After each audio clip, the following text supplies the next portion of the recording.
Two Nations Under Ted, a Ted Lasso podcast, is a Boink Studios production. And now, on with the show.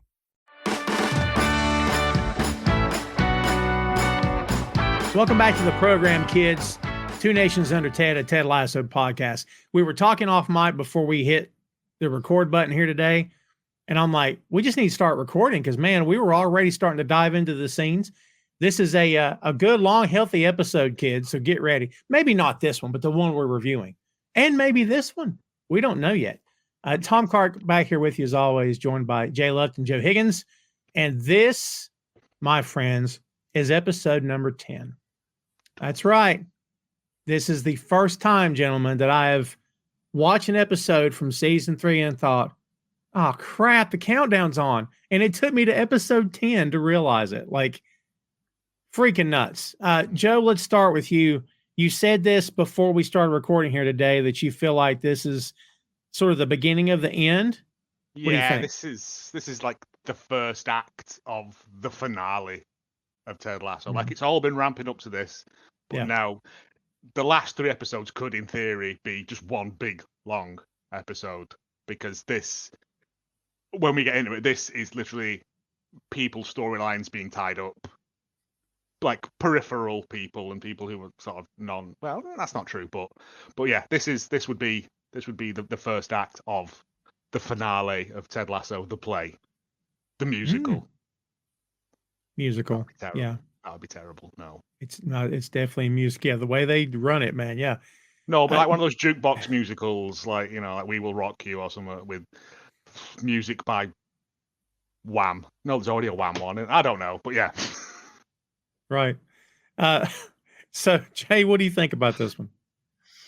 Yeah, pretty much to echo Joe's sentiment there. It's very much you can tell like it's in the sort of like the end of the line of the show.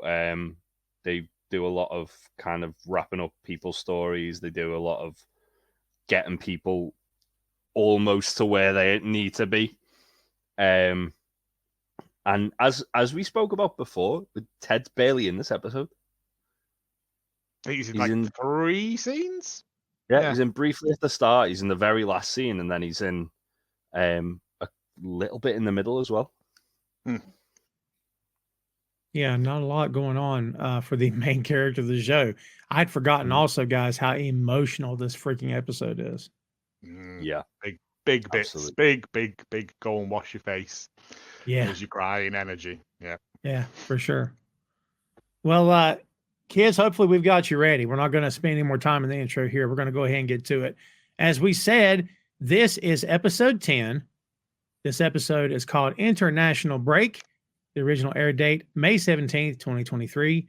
This one's directed by Matt Lipsey, story by Jane Becker. 12 episodes in season 3, kids. We've got 3 left to go, counting this one. Nuts. Crazy. When last we left the Ted Lasso gang, Keely's hopes of reconnecting with Jack ultimately went nowhere as Jack continued to ghost her until finally responding with plans of spending the next 2 months in Argentina. Nate's relationship with Rupert reached a breaking point when Rupert's plans for a night out included putting Nate in a compromising situation. Isaac's troubling reaction to discovering Colin's secret eventually led to confronting a homophobic fan.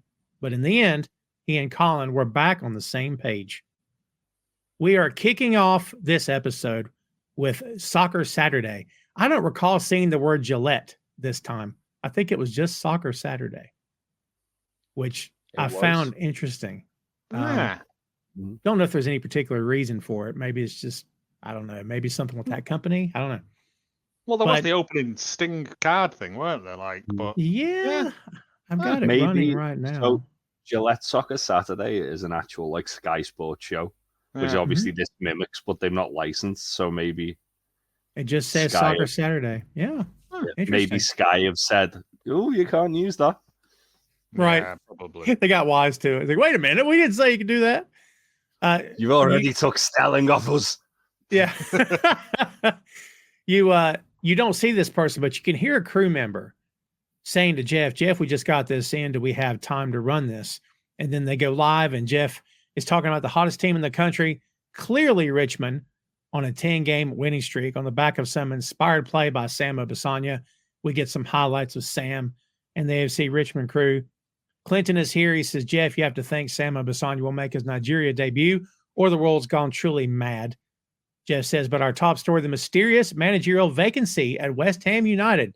The club has suddenly parted ways with the wonder kid, Nathan Shelley. Yeah, so you were right at the end of last episode where Nate chose to walk away. Although with them obviously getting notified there and then, it sounds like it's just been made public. Yeah. Yeah, because it was handed the news story. Yeah. Clinton says it's a shocker. They were having such a great season. George says, leave it to George. George is just a contrarian. He would say the sky was green if someone said it was blue. In this situation, George is job hunting.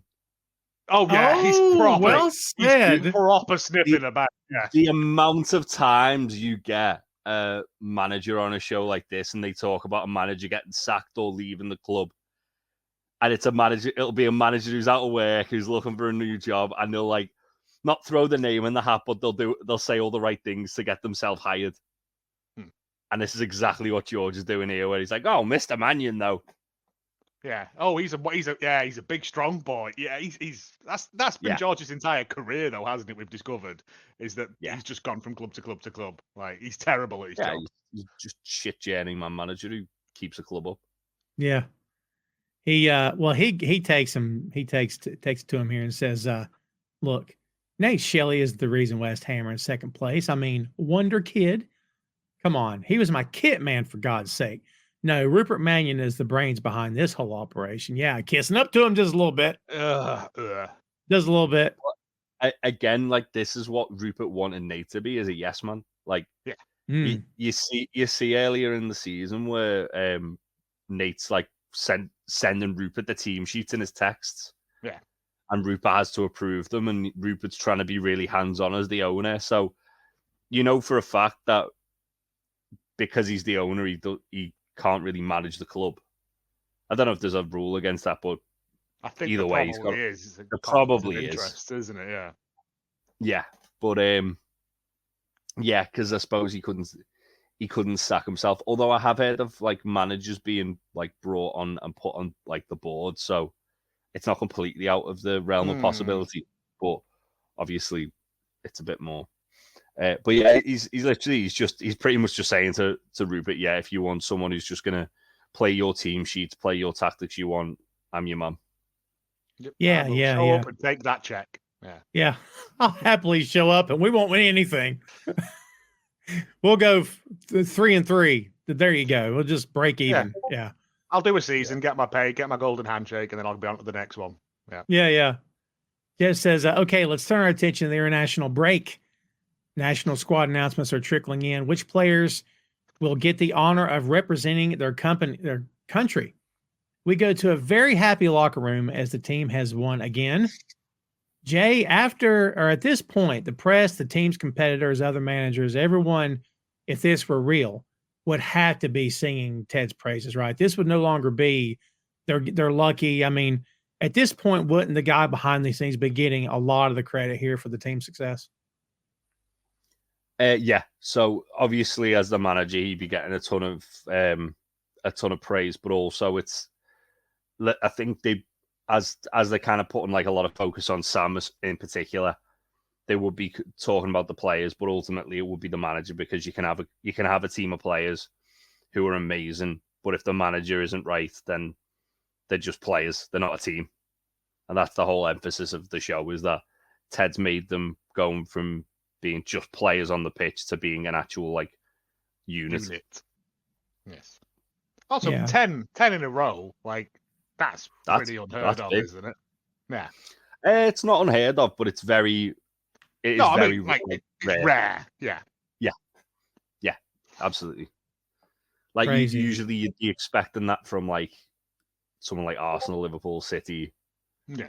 And even then, like, you're only as good as your last game. I mean, it's pretty obvious Ted's system is working.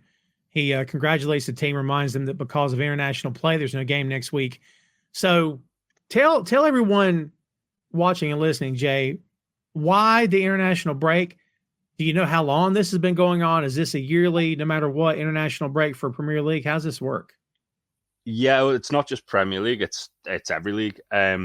So usually, because of obviously the World Cup and either the European Championships or the Copa America or whatever like kind of like continental international tournament there is, there'll always be qualifiers for those tournaments, or that's like because they're like every 4 years. So, and then every 4 years, but then it like kind of alternates every 2 years, if that makes sense. So we've just had the Euros last summer, just gone. And then 2 years ago was the World Cup. 2 years before that, if it wasn't COVID, would have been the Euros, but that got pushed back a year, and so on and so forth. So it would be qualifiers for that. If it was like one of those tournaments that year, it would be friendlies to kind of get the team, get the manager an idea of who they're going to take to the tournament. But it's generally just preparation for tournaments. I personally can't stand them because it's just like well, as you saw last week, Tom, at time of recording, there was an international break and you sent me a message saying, why isn't there any football on? Games. Yeah, I wanted to watch some. Why can't I watch any football? I was like, it's all international games. And that's pretty much the sentiment I have as well, to be fair. But yeah, it's just designed for international teams to experiment with players, give players who they might be considering taking to a tournament a chance if it's a friendly, which is like just a non-competitive game essentially. If it's like a qualifying game, if say for example, if like let's say France had qualified, they might just be playing the game more as like a formality. They might just want to take some young players to give them the experience, or to try and see if they're ready to make the step up from under 21 to the full blown team. So it's generally just one of those things. They usually do it mid-September's one. I think there's one around late October, early November. And then I think there's usually one around it's either the end of March or the start of April. And then they'll probably usually have one like, it's not really an international break because it's after the season's finished, but they'll probably have more games like sort of like around June, July time. And then normally a tournament would start in June or July. Interesting. I can't say that we have anything like that here in this country, except for Olympic Games and stuff like that, where players can represent their country. Well, to be fair, the MLS will have it as well. Interesting. To a degree, because their season is like a different time to pretty much every other season in football.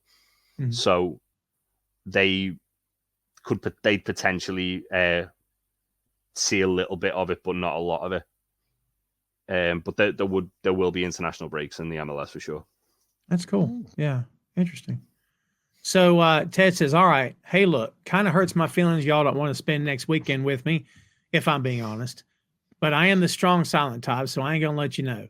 But I'm also loud and weak because I, like all humans, contain multitudes. Am I right? And all the guys nod and agree with this. You can even hear Jamie say, great speech. So this I contain multitudes line could very well be a reference to the Bob Dylan song, I Contain Multitudes, which is about the concept of the multiplicity of the self. It may also be a reference to Walt Whitman's 1855 poem, Song of Myself, from his collection Leaves of Grass, where he states, do I contradict myself? Very well then, I contradict myself. I am large, I contain multitudes. So there you go. Once again, kids, this show, layer upon layer, you got to peel the onion sometimes. So Ted says we want to say goodnight and good luck to the fellas on our squad that have been chosen to represent their home country next week. For this next bit, Ted begins to announce names, and the guys are all happy and cheering their teammates on. So for England, Beard's doing the honors, and he says for England, it's Jamie. For Canada, it's Van Damme. We'll be going up against Mexico and Dani Rojas. There's some foreshadowing coming. For Switzerland, it's Bumbercatch. Ted says, woo, wait, hold on. Bumbercatch, you're Swiss? He goes, yeah, look at me. Great line. The more we find out about Bumpercatch this season, the more I need to know about him because the man's an enigma. Yes. Well, especially for the fact that he's got an English accent. His parents could be. Is it up to grandparents? It's up to grandparents, so like again, that opens a whole can of worms amongst itself.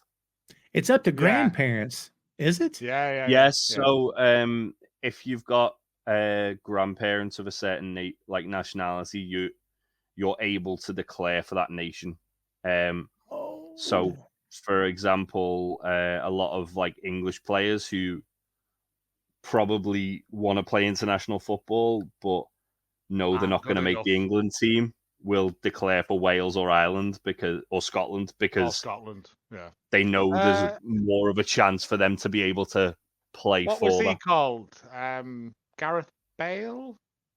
Gareth Bale. He choose to play for Wales instead of England? No, he's actual Welsh. Ryan Giggs was that one. Oh, I thought I had something then.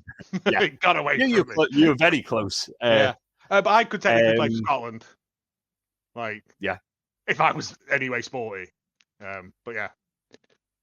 Yeah, it's there's a lot of you tend to find there's quite a lot of Polish players who have very English sounding names as a result of that. Because obviously there's like a ton of like Polish immigrants who are in the UK. So I know there's a Poland player called Matty Cash, and when I found out he was Polish, I was like, wait, what? That's not a Polish name. Anything in there. Yeah, it's fun. So yeah, you do see it quite a lot. That you see it the other way as well. Sometimes though, like there's been footballers who've haven't played for an international team, like the main team. I think it's up to under 21s that you can play to before you declare which nation you're actually going to play for. Interesting. So there's been players who have haven't played for like any like sort of like senior level, and England have been like, oh, they could declare for England technically, and then they've just gone, no, we're not interested, fuck off, because it's England, and why would you want to play for England? Also, there's then another grey area which kind of only really started getting introduced, like maybe in the last sort of 10 years, where if you've got citizenship for that country and haven't been called up to your national team, you can declare for that national team. So Spain have got a Brazilian forward called Diego Costa who plays for them, and a French defender as well who plays for them because he's got a Spanish citizenship. So has never played for France. And he's only played for the under 21s for France, and then he so you can't be like, I played for France. I don't like this. I'm going to go to Spain, get citizenship. With both of them, what's a really weird point of contention is that both France and Brazil respectively tried to call them up, and they went, "No, we want to play for Spain." And then Spain went, "Okay," and called them up. That's cricket, is it? No, not at all. But you do tend to see quite a lot of players who will have that sort of a thing. Well, we only had one left here, and that was repping Wales, Colin Hughes. And Ted says, "Is that it?" And Beard very slowly looks down and very quietly, slowly closes the folder, and it gets real quiet. And he says, "That's it." And everyone stops and looks at Sam. And we, as the audience who have followed this show for all 3 seasons, know where this is coming from. And if we have suspicions, we will figure it out. They will be confirmed in this show. I immediately, because he said, when it happened, and I was just like, oh, we get to, he's back. Yeah. He's in this episode more than he's in any other episode as well. Yeah. He's freaking awesome. I can't wait to get to him. He's a cool character. So Ted says, all right, well, let's go ahead and wish our friends safe travels and Godspeed, or whatever narcotic your deity chooses to self-medicate with. I really like that line. Can't even help himself.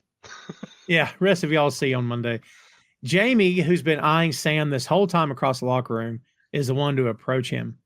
He tells Sam he's sorry and that they fucked him. Sam says it's okay, and he congratulates Jamie.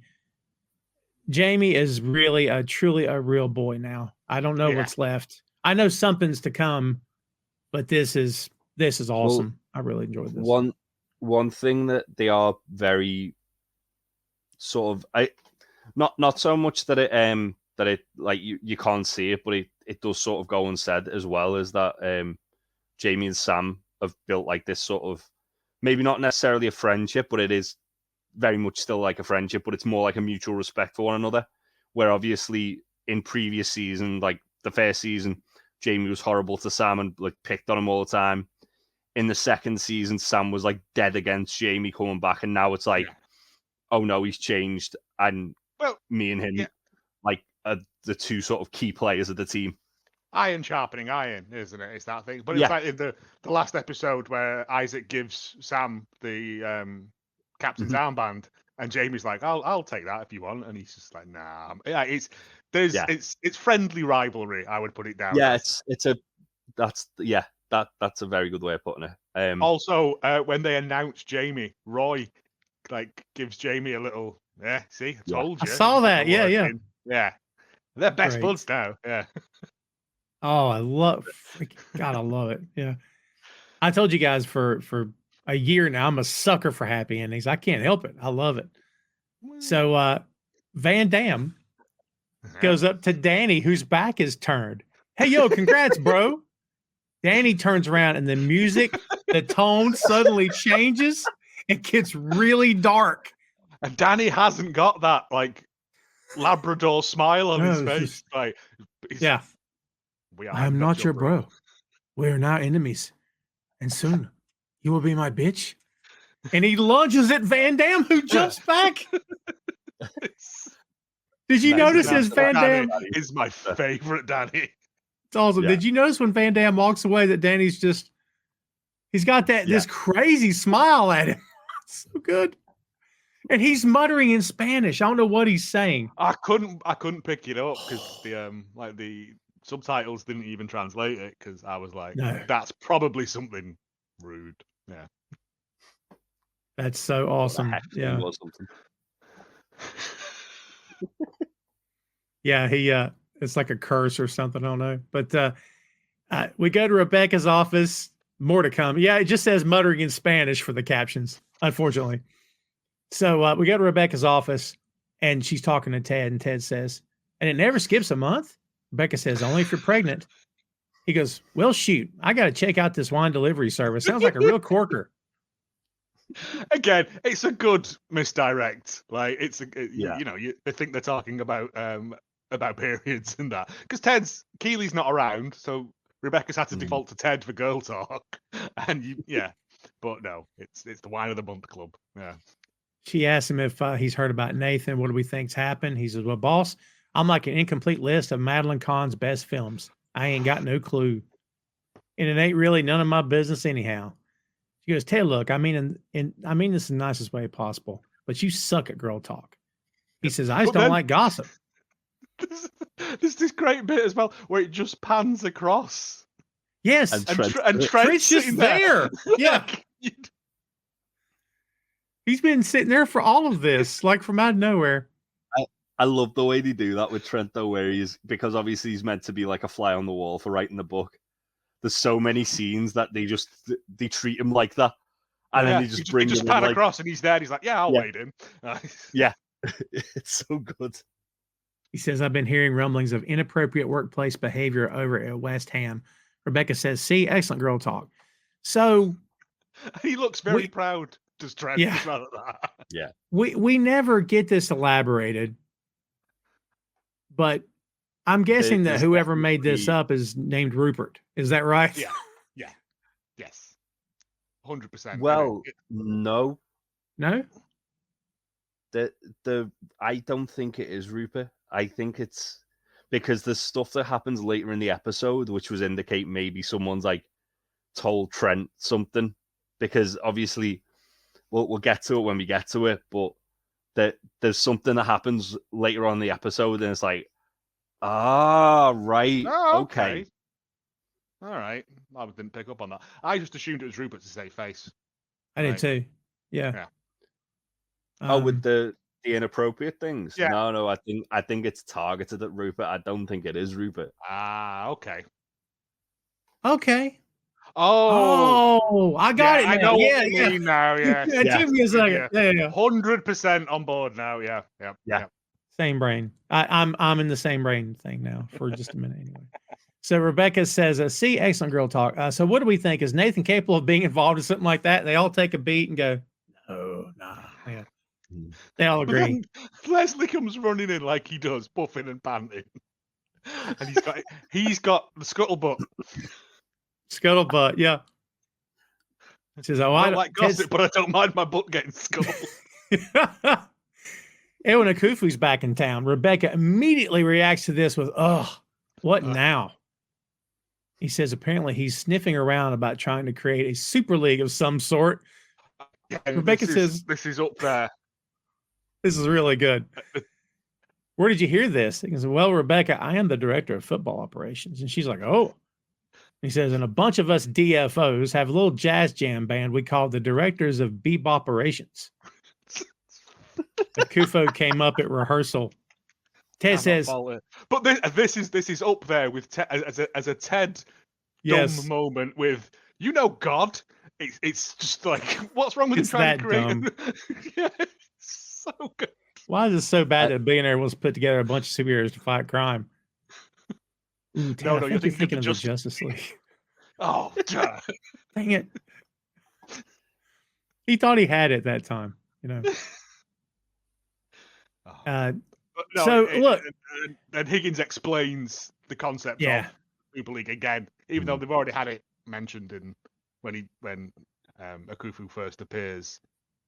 But so isn't this basically how the Premier League started? A couple of rich guys started talking about, wouldn't it be cool if we could do this?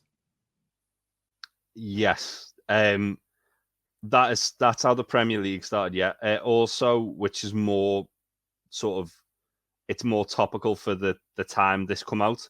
In 2021, there was basically an announcement that there was going to be a European Super League with 12 clubs and formally announced. They'd be exempt from FIFA and UEFA, and basically it was the big six English clubs of Liverpool, United, Spurs, Manchester City, Arsenal, and Chelsea, Real Madrid and Barcelona, Juventus, PSG, and two other clubs I can't remember off the top of my head. They basically said they were going to break away, make their own like European Super League, exempt from any kind of domestic leagues. Now, naturally, as soon as this come out, FIFA and UEFA were like, "The fuck you are," and basically, they were pretty more or less like 48 hours after this got like announced, all but like one of the clubs had pulled out. And it was basically a terrible idea. It was a way to make the rich clubs richer and not give a shit about what the consequences were below. It basically ended up starting a legal dispute between the people who wanted to form the Super League and UEFA, and it ended up getting taken to the Court of Justice of the European Union. So, yeah. Saudi lads, wasn't it? I think it was this time. To be honest, it comes up every so often, doesn't it? It feels like. Yeah. So it was originally it was something that like kind of like got pitched in the 60s. That didn't happen. Then in 1998, there was like talks about it, and it kind of fell through in 2002. And then this was like the sort of latest one.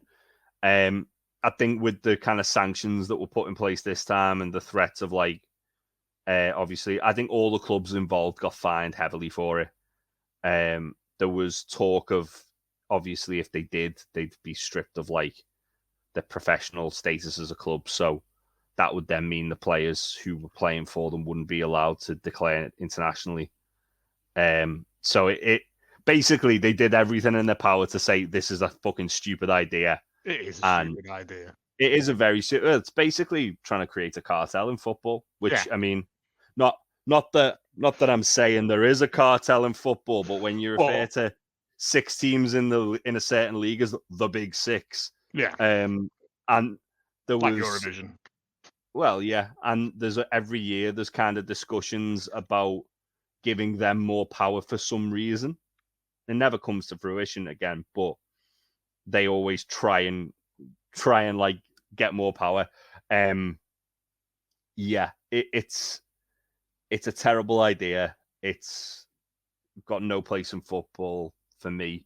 And I'm glad that it fell through when it got announced. It was like, nah, fuck that.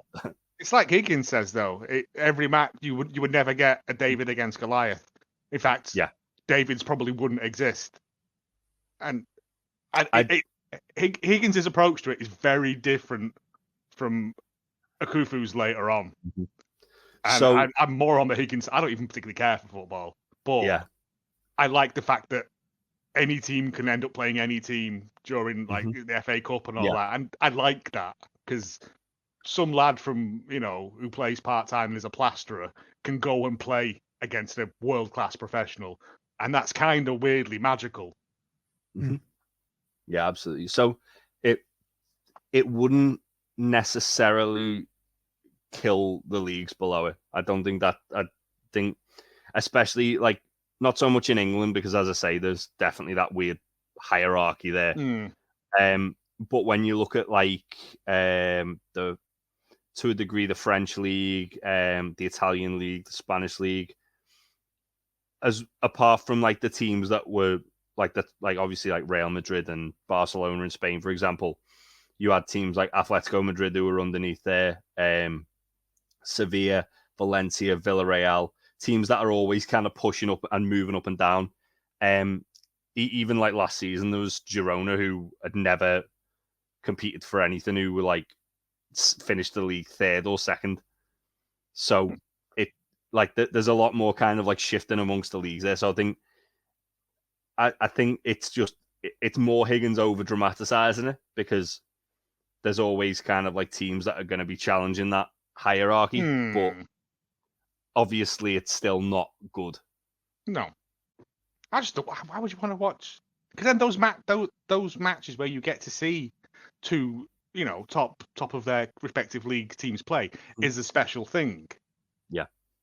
Put it into wrestling terms, it would be like if like the Danielson McGuinness thing happened every week. It doesn't. Yeah. It's not special anymore. It just becomes run of the mill and boring. And then where do you go from there? Landmines. And also, the other thing to take into account is if you've got like the best versus the best, a lot of the time they're going to end in stalemates. Yeah, and that's true. Like everyone will just be playing very conservatively because they don't want someone to go over them. Yeah. But not even that. If you've got the best defense versus the best attack, versus the best defense versus the best attack, they're just gonna literally boring. cancel each other out. Yeah, it's gonna be a lot of boring draws. Yeah, or it's 0-0 or 1-0, and that's every game. Yeah, jeez. Or you'll get the occasional game where like there's like a load of goals in it, but it still won't happen often. Well, for me. So it's no. Well, Rebecca believes that Rupert is involved in this, and boy, is he ever. And as soon as she says that, her phone rings and she holds it up and she says, "Speak of the devil." She shows him the screen that says the devil. Trent Higgins know what that means, but Ted is another great confused. Ted one. I thought it actually was the devil doing this. And God. Yeah, he's like, "It was Rupert," and she's like, "Yes." Oh, sorry. Okay, I thought it was the actual devil for a second. He's 2 for 2 on nonsense here. Yeah. So it's got to get his shit in if he's only got limited time. I was going to say he's only got like 8 lines in the episode. That's fair. Got to make him count. Yeah. We go to quality, not quantity. Oh, another Danger Mouse reference was at Penfold. He was really going over dramatic in a scene, and Danger Mouse is like, "What is this?" He's like, "Well, I haven't had much to do this episode, so I just thought, like I'd ham it up a little bit, So we go to Nate's place. He's under the covers, and Jade comes in. She asks if he's alive, and he says, unfortunately, he asks her if she thinks he's an idiot. And she says, sometimes. He says, no, for quitting my job. She says, what do you wish you hadn't? He says, he shakes his head no. And she says, well, there's your answer. Yeah. He tells her he doesn't know what he's going to do. And she asks him if he wants her to stay. And he says, no. She says, do you want to come to Poland with me? You can help me and my family screw in light bulbs. And he goes, that's very funny. She's like, why is it funny? I was like, she doesn't straight faced. Like, it's freaking wonderful. Oh, very wonderful. Yeah. She, I don't want to say the joke. How many? I can say it if you want. It was Irish people here. So whichever your neighbouring country is, that's the idiot one, isn't it? Like, how many of them does it take to screw in a light bulb? 3, 1 to hold the light bulb, and 2 to rotate the ladder. Yes. Do you think she's made that like just because the way her sort of personality seems to be is she's made that joke and then Nate's gone, oh yeah, that's funny. She's like said that to kind of like catch him off. Yeah. Cheer him up. Yeah. Could be, yeah. But she does the right thing. She anchors him. She's like, well, have you made the right decision? And then tries to cheer him up. But he's so far in his doldrums that Yeah. She leaves, and Nate hears some commotion outside. He gets up to look, and there's some reporters by the street trying to get pics of him. They're obviously after the story of why he quit. This is the coming up next, kids, is the first big emotional beat of this show, of this episode. We go to Keely's office, and there's furniture being moved out. Keely doesn't know what's going on, but she's met by Dan, who has his stuff boxed up, and he tells her she's the best boss he ever had and the hottest. She says, it's a very confusing compliment. It's a complicated compliment. He responds with, oh, thank you. Like he's, I can't tell if it's relief or happiness or it touched him that she thought, I don't know. It's a weird way. I love it. That's the most she's ever spoken to him without him going just frozen in fear. Just standing up. Yeah. So she's talking to Barbara and asks what's going on. Barbara is surprised. Are we being slowly buckled? Yeah. That she didn't get the same email from Jack that she got the night before. The VC are pulling the funding. KJPR is shutting down. Barbara says, don't worry, we got plenty of time. We don't have to be out till Friday. Keely says it's Wednesday. She's like, yeah, I suppose that is quite soon, isn't it? Especially if you didn't get the email last night. Now, if you don't know Barbara and know how quirky she is, you would go, that's kind of a bitchy move. That's kind of a horrible thing to say. It sounds like you're happy that Keely's devastated. But look, Barbara's not good with people. We've established that, or dealing with an awkward situation. And when Keely goes in her office, you can see and hear the moving men talking. They're talking about Nate's departure. One of them says, I mean, if he doesn't want to coach West Ham for millions, I'll bloody do it. And Keely closes the door, dims the glass, and cries. And that was emotional to watch because, man, just love these characters when you get so attached, dude. It is that thing of Barbara. Like, you can tell that this has hurt Barbara as well. Because, like, Keely's the first person who's ever treated her as a human being and not just a numbers robot that comes in. And once again, as well, Jack leaving Barbara to clean up her mess. Well, I think as well, the other thing is obviously like Barbara's gone from being, as you say, being like a numbers robot to she's a lot of the time she shows genuine empathy towards Keely. And I think that goes a long way in humanizing her to like making her feel like she's being humanized by Keely as well, because obviously it's a two-way street. It's not just like, it's not just Keely's being nice to Barbara. Barbara's finding herself wanting to be empathetic to Keely. Yes. It's a lovely thing. And again, just that bit where she went, yeah, it's horrible if you didn't get that email. And it's like, I mean, it was last night. It would have been an extra 12 hours of knowing. Yeah, because it wouldn't have changed a blind bit of difference. Yeah, it's like when she's like trying to like be positive, like, well, at least we got the end of the week, and it's like it's Wednesday. It's like, oh yeah, I suppose you're right.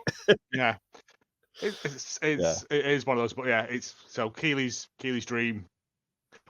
Is because surely this thing must be running at a profit. She's clearly good at her job. Yeah, Keely. You would think, yeah. So, well, we know why the funding was really pulled. Oh, we know. Yeah, I was gonna say, like, it's Jack's like this, like wrapping it up in the whole. Oh yeah, they don't see it's profitable. She's fucking jilted ex-lover. Yeah, and Keely wouldn't fall in line with. Disappeared to another country for 2 months. Yeah. I said any new character that got introduced in this season is a wrong un. Shandy, Jack, that's about it. But it's 2 for 2, isn't it? Still 2 for 2. We go just from. Is there anyone else whose new issue's been introduced in the season? Barbara was introduced this season. Yeah. We like Barbara. Yeah, Zava was introduced. Zava disappeared. Zava. We like Zava. Yeah. We love Zava. All right, my theory falls apart then. Dan. 50-50 shot. We met Dan this year. We like Dan, so we don't know enough about Dan to like. We don't know enough about Dan. Yeah. We don't like Dan. We're indifferent about Dan. Oh, okay. I like him. Just that bit where he stands. Dan's there. Sit down, Dan. Yeah. Yeah. Who's coming with me? Dan, stop. Van Damme's getting on his plane, and we can see a very intense Dani with sunglasses on. Did you notice that he's working his jaw as he's sitting there? Like he's got like he looks like he's on his way to a killing. I don't know what's going on, but like he's not moving a muscle. And Van Damme, yes. Van Damme sits down. He's excited to see him. He tells the woman next to him, "That's my teammate." He's happy.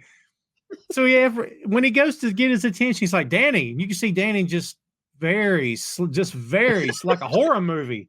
You know what I mean? Slowly, just look at him. He offers him some Doritos. Yes, he is like a supervillain.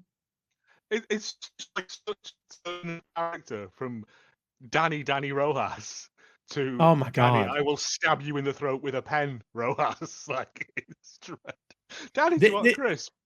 This is Randy Dohas. Oh yes. Just saying.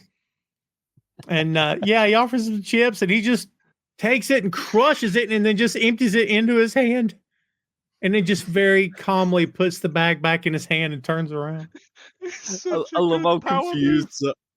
I love how confused Van Damme looks by it though as well. Like, what? Why? They were on a plane. They were like £3 that bag of crisps. Well expensive. Yeah, right.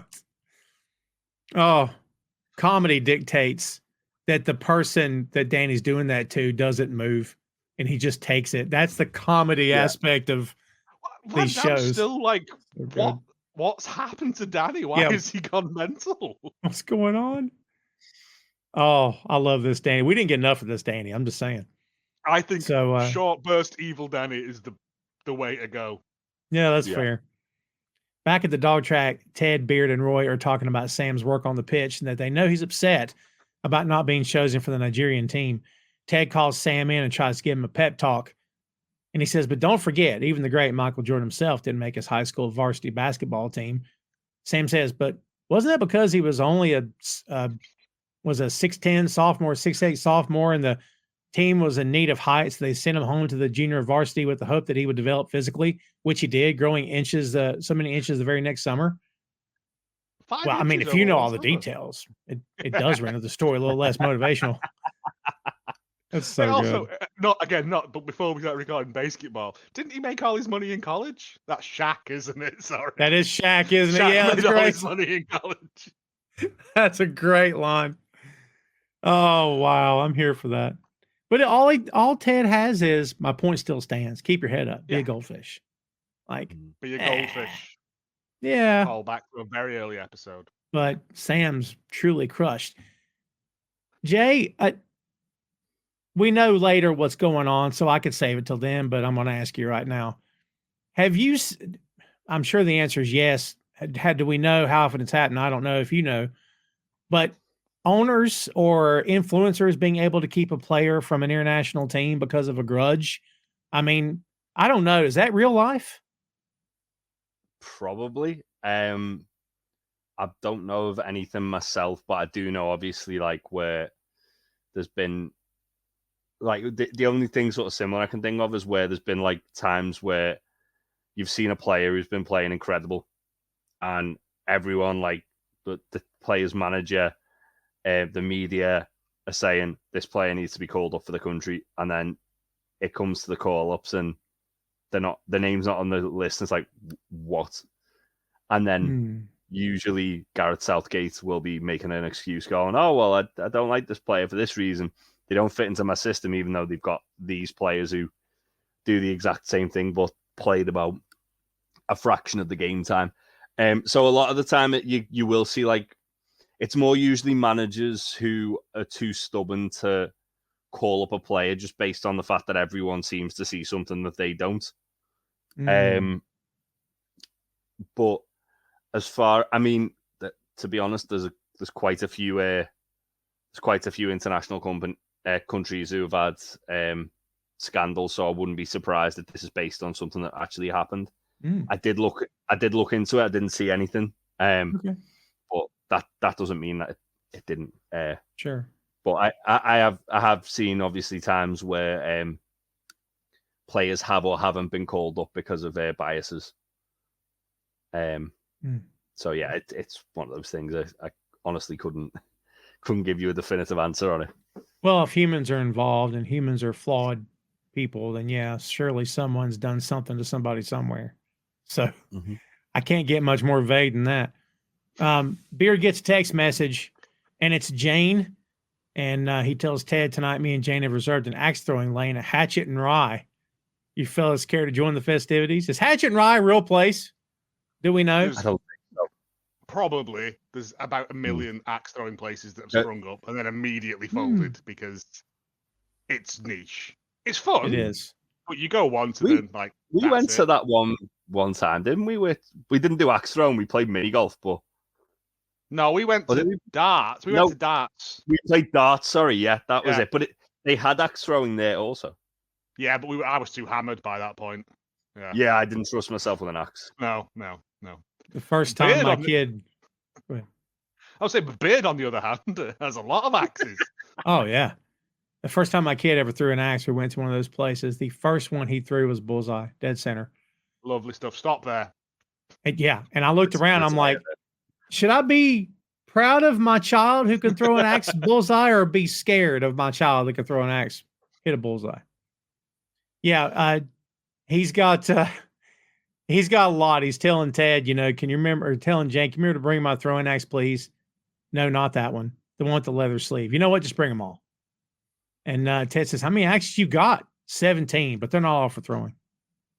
Then what? He never follows up what they're there for, but Do we not? Oh, is it later on we find out that he was on like the lumberjack Olympics team or something? He did say something in a previous episode, didn't he? He's definitely mentioned something about that, yeah. So that's probably why, yeah. Well done. Because when he said it, I was like, why has he got so many axes? And I was like, I'm sure he said he was at the Jack Olympics or something like that. And yeah, but 17, and not in this country. I couldn't bear to be apart from my axes. Yeah. It's just Beard. And then when he watches, they're quite heavy. She's going to struggle to bring them. Yeah. When he shows him the cardboard cutout of Nate with a target on his crotch, he's like, he's very happy when he holds his phone up. And Ted's just like, well, don't you feel it's bad karma to celebrate someone else's bad karma? And Beard's like, no. You in? Straight to Roy. Doesn't hesitate. No. Nate hurt him. Nate hurt. Yes, he did. Didn't he? Like, massively. Like, more than Ted, I think. But, yeah. And then Roy's got something else to do and won't elaborate further and then leaves. Yeah. And the headline on Ted's phone on the local paper is Wonder Kids Shock Exit. Why is the headline. So, the axe bit. Anyway, it's fun. So Rebecca runs into Sam in the hallway and tells him she's sorry about the national team. He said, it's okay. He probably could have worked harder. And she just makes this face as if to say, no, like, that's not true. But she tells him she thinks he's great. They're a little awkward, but it's not too much. It's the awkward arm touch. And then like there you go, kid. Yeah. It's nice. But it is like, oh God. But Rebecca walks off with a smile. She's like, I did the right thing. And yeah, they're both the right thing. We can still be friends. Yeah. Yeah, they're both in a good place. She goes in her office and opens the door, And the moment she sees Rupert, her smile just is gone, just drops. And she's still very much affected by him. She wonders how he got past security. He asks about the Hockney that was on the wall that he bought her. She says she got rid of it. That's going to come back later. Mm-hmm.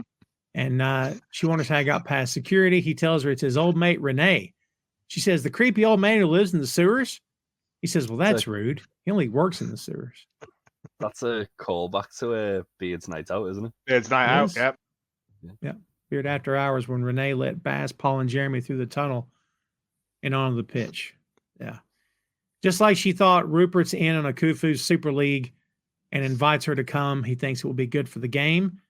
She says she'll think about it, and he talks about how going through the tunnel made him think about the first time he saw a game at Nelson Road. She responds with, back when they played games by candlelight. That's a good line. Yeah. Of course, Rupert would think it's good for the game because it's lining his fucking pockets. Sure. But, like, Rebecca, even at this point, has clocked it because she's gone, he's only inviting me because I'm a woman. They need at least one 100%. Woman there. Yeah. It's true. Rebecca asks him what happened with Nate, and he only says, some people just aren't ready when they get their shot. I do not want to take up for Rupert because he's a miserable old man. But, like, he could have really, really buried Nate to her. He could have said some what he said isn't true, but, like, he could have, I don't know. Part of me's still trying to find goodness in this idiot. So I think him saying that, though, kind of is. Because at the end of the day, it's Rupert trying to save face because Nate's left because of, obviously, the rumors that Trent kind of mentioned of, like, misconduct at the club. Yeah. And maybe Nate's been an informant for Trent before. Yeah. Could have come straight from the horse's mouth. Yeah. I don't think he would have done because he seems very depressed at the moment, doesn't he? Yeah. But, also, Nate has that information on Rupert as well. Like, I know what you got up to. Has he still got a wife at this point, Rupert, with his child? Yeah. And obviously, like, if Rupert says that, like, oh, he just isn't cut out for it, it's better than going, he left because I tried to get him to cheat on his girlfriend while I cheated on my wife.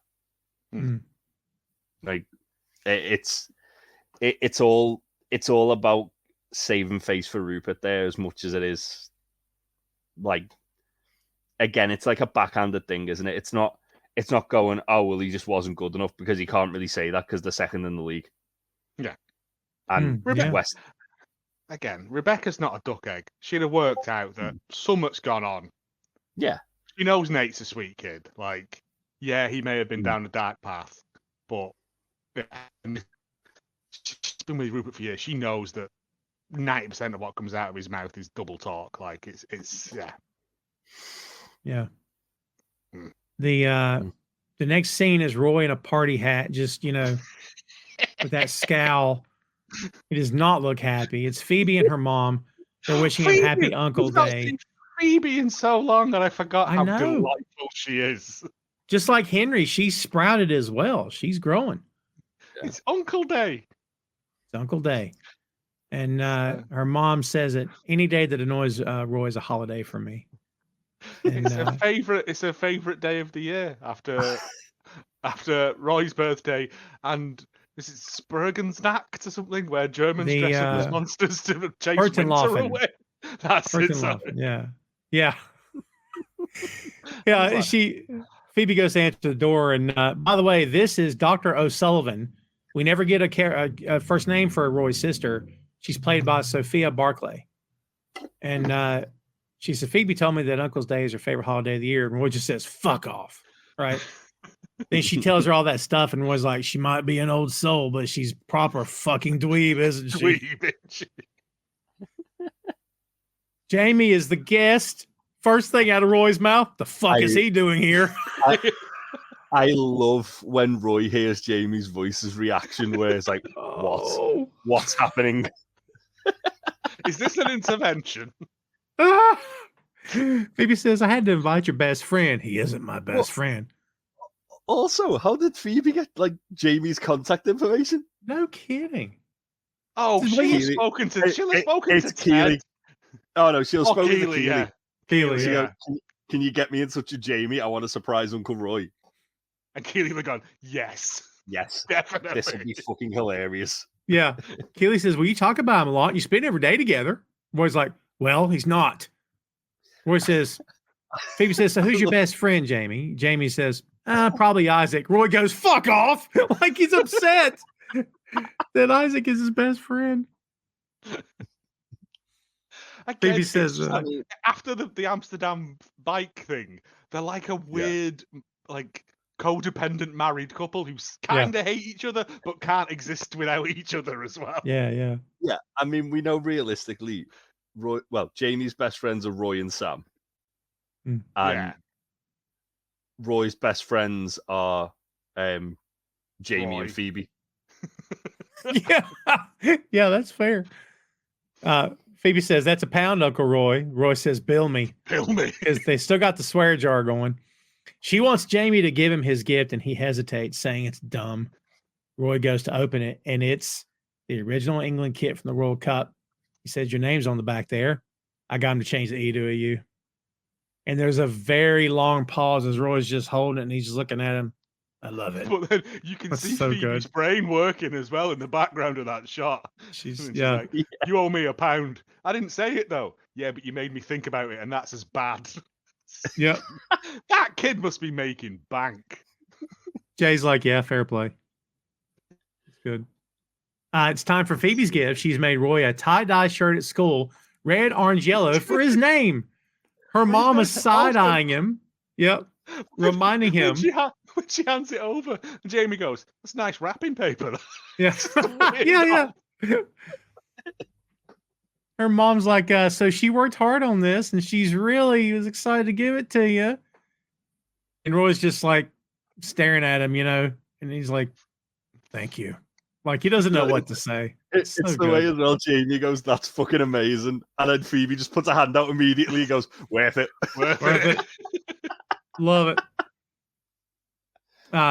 Phoebe and her mom go to change clothes for the performance. I'm like, there's a performance? Really? There's like a mission in the performance. Yeah. Never hear anything else about it.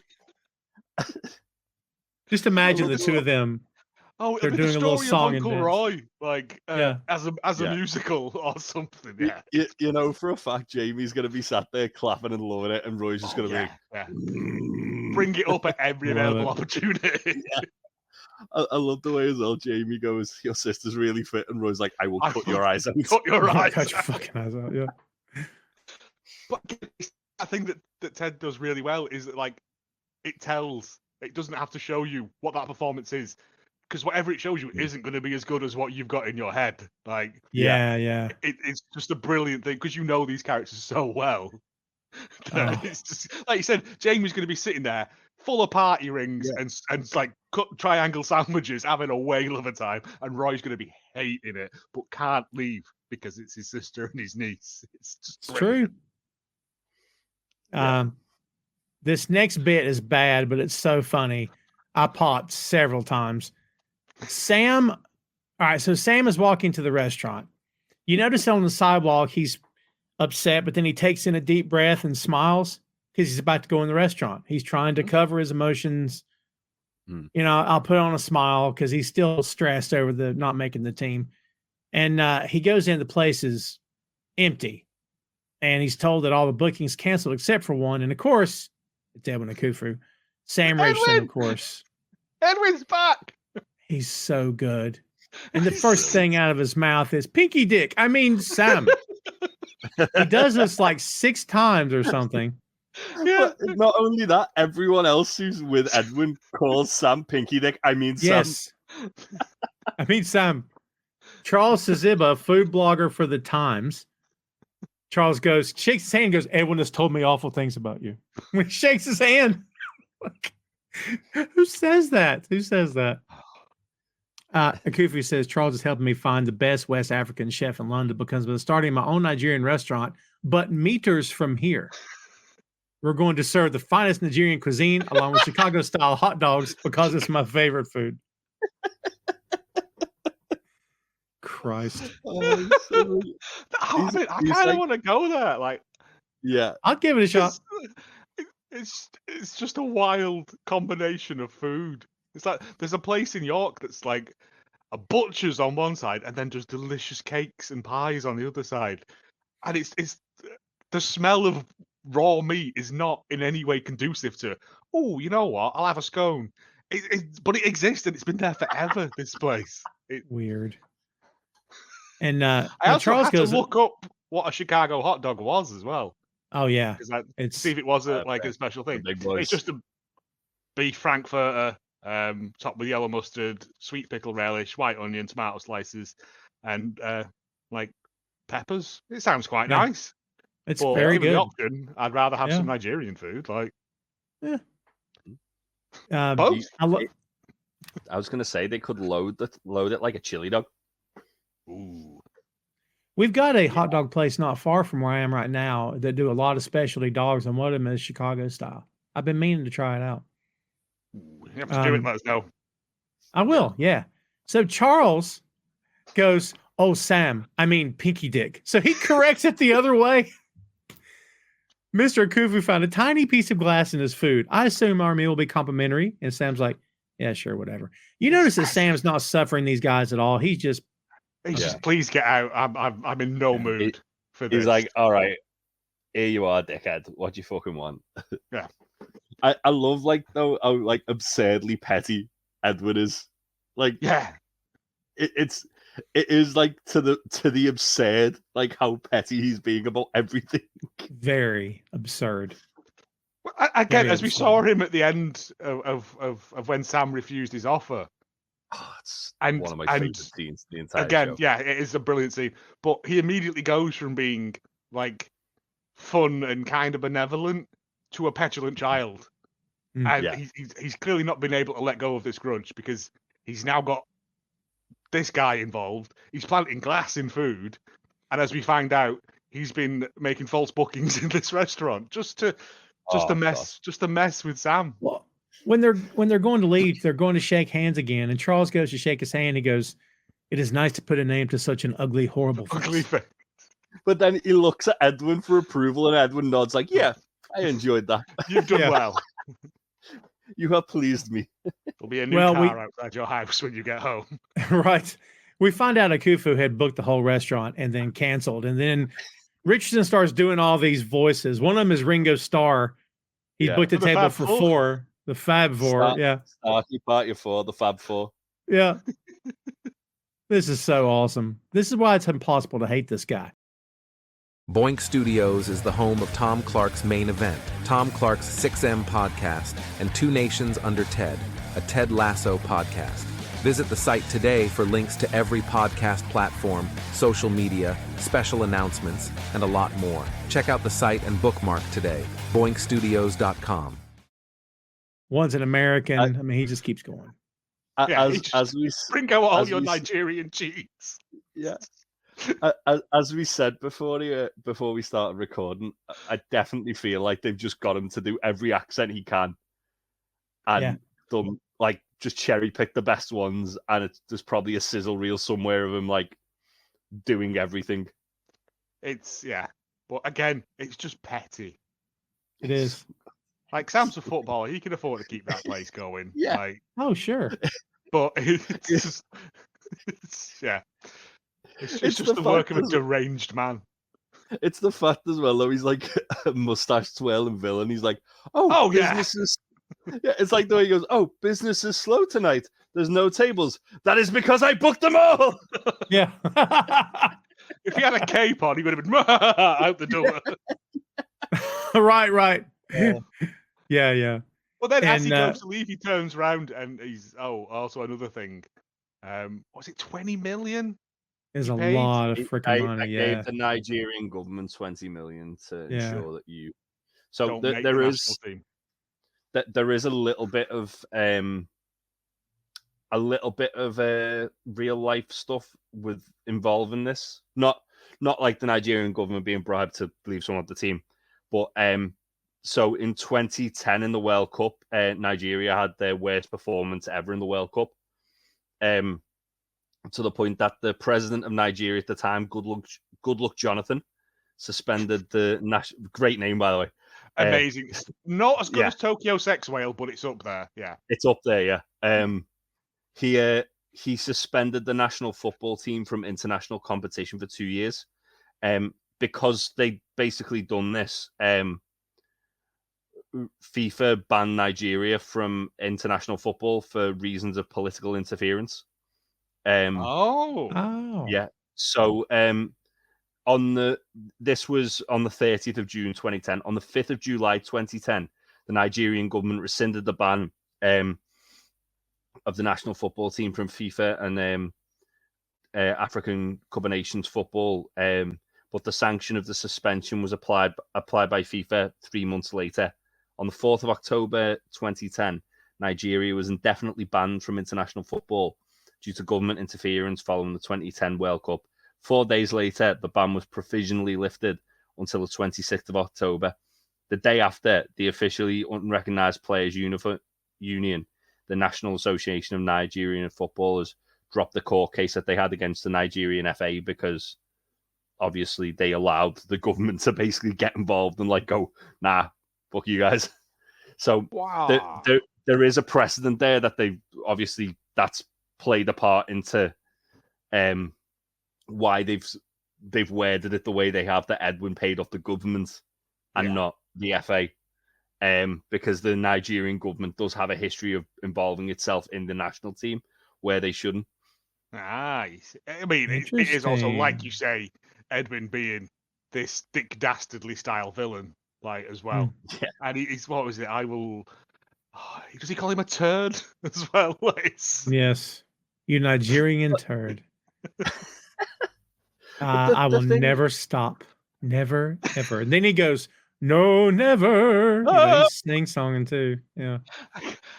I don't think it's just the accents. I reckon all Sam Richardson's bits, there's multiple takes of this. And he's just gone 100%. ham on it. Because what even is that from? It's just do a sing at the end of it. Let's see what happens. It's so good. He walks out. Francis stays behind. He puts his hands up for a high five. Sam just he does it. Then please don't do this, Francis. He's down low. He does it, and then he goes here, and he's like, "Please don't do this, Francis." He's like, so then Francis is like that, and then puts his hand back, and he goes to do it, and he has to do this. Do you think if Sam hadn't just left Francis there, Francis would have just stayed there until he kicked him out? Definitely, yeah. He would have stayed there. Yeah.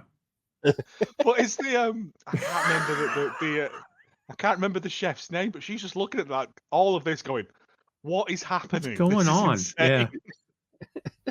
You imagine Akufo telling Francis in the car, don't leave the restaurant till he does the up high, down low, too slow. Be sure, It's awesome. Complete supervillain. He's like Rupert. Yeah, he's like Rupert, but he's a big baby. You know what I mean? Yeah. He's just a big baby. Yeah. Well, Rupert was working class, wasn't he? He made his own wealth, we found out. Sure. Whereas Edwin's been born into it and has never known want. Right. So he leaves helicopters randomly and forgets where they are. True. The man does not care. I forgot about that. So we go back to Nate, who can't sleep. It's hard to move past all that. But that's really good. He checks the window. There's no paparazzi, so he goes to his parents. But he's had to crawl through the window because they moved the key. His mom offers to cook, but he just wants to sleep. And his dad tells her, well, if you're cooking, I can eat something. I love the way though that Nate, it just goes to Nate going through the window. He's knocked pots off. Yeah. And then his dad's just stood there with a cricket bat by his head, don't move. Doesn't ask any questions. They moved the key. Yeah. That's what he said. He moved the key, yeah. Do you want something to eat? No, I just want to go to bed. But he's still holding the cricket bat to him, even after he realized it's Nate. We're going to see his parents moving forward a lot through this episode, several times. notice that every time we see her, she is smiling in every scene we see her. Her son's home. She's so happy that he's home. Yeah. She can look after him. Yeah. Doing what mums do. Feeding him. Yeah. Yeah.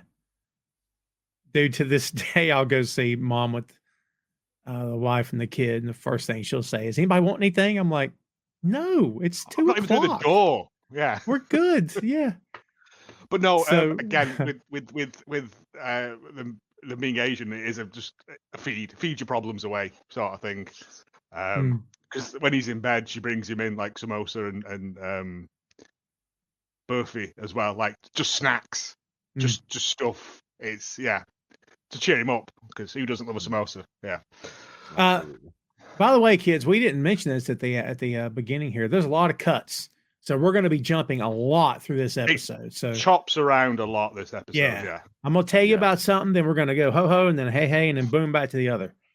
So we see Keely back in her office building. They've already put masking tape over her company name on the wall. She hits the button for the elevator. Such a bizarre thing to do. Yeah, it's like petty or something. Take the slide out, wouldn't you? Take the slide out, yeah. She hits the button for the elevator. The doors open. She just stands there and they shut. Then we're to Higgens' office. Rebecca comes bursting in like hard. We get classic Leslie Pratfall. Yes. It's spills his tea on himself. I'm sorry for busting in, and then he just knocks it on himself. Yeah, he puts it down and just spills it on himself anyway. He's like, it's fine. And then boom, it into his lap after he says it's fine. It's mostly fine. It's mostly fine. She wants some advice. And he's like, Keely didn't text you back? She did not. Ted? Can't find him. Sassy? On a plane with no Wi-Fi. Can you imagine that? Disgusting. How about your mother? Are you fucking with me? I'm flattered. Okay, let's do this shit. Like he's ready to go. Well, now all other options have been exhausted. I guess it's me. Yeah. Didn't he say the very same thing to Keely at some point, or am I wrong? He did say something. Yes. Oh, well, no, wasn't it? Keely asked for his advice, and he was like, "Oh yeah, I'd love to help you," or something like that. And then he asked, I can't remember. And there was one as well where Jamie asked him for the tickets, and he's again like, he's bowled over that someone's actually asking for his help. Yeah, he's a wise little owl. He's a lovely man. Yeah, yeah. When he gives advice, it's really good. And she said, "I don't want to be a part of the Akufo League." And he's like, "Oh, why? Because he's an emotionally erratic billionaire with the temperament of one of those kids in Willy Wonka that gets murdered at the chocolate factory." Rebecca's dead. Like, Rebecca. I don't think that's what happens. Higgins is fucking scarred for life from Willy Wonka, isn't he? You never see him again, do you? In the original one. No. I had to break it to you, Rebecca, but those children are dead. It's good. Like he's emotionally stunted. He went to the fudge room. Yeah. It will make him into fudge. I know it. Yeah. It's the callback at the end of the scene though as well, where like Rebecca obviously like, because he makes it so Rebecca, like the thing with Higgins, whenever anyone asks him for advice, he's very smart in the way he makes it so the person is almost like coming to their own conclusion of the advice that he was going to give, which Rebecca does here. And he's like, well, maybe it's worth to just see what they're all about. And she's like, yeah, but I think it's just more about lining the pockets, and they just want me there because I'm a woman. And then she's absolutely right. She's completely 100%. And then he says, well, just go and see what they've got to say. But if people start vanishing, you get out of there. Yeah, because he tells her, who cares? You have a seat at the table. Yeah, and then the line about people vanishing one by one. That's great. And he's like, he tells her that. Yeah, he's like, do you hear me? And she's just walks out, you know. He looks into his empty cup and then he sucks some tea out of his tie. Jesus. So just go and make it another brew. I'll just drink Thai tea. It's fine. Yeah. Such a strange man. We see Keely. She's in the Crown and Anchor. She's got 3 missed calls from Rebecca. This becomes a pattern. She's clearly not answering her phone. And suddenly she gets a text from Jack, who could be bothered to return after Keely's texted her 43 times or whatever the number is now. And Jack gives her. I was busy. Yeah. Yeah. But she wasn't busy enough to tell everybody but Keely that the fucking company was folding. Yeah. Wow. There was nothing I could do, she says. Bullshit. There was. Yeah. May walks up and pours her another drink. Keely says, "What is it called when you have the opposite of the Midas touch?" She says, "The Midas shift." That's it. What I have. Also, how much spirit did she put in that? That for a free pour, that's at least a treble.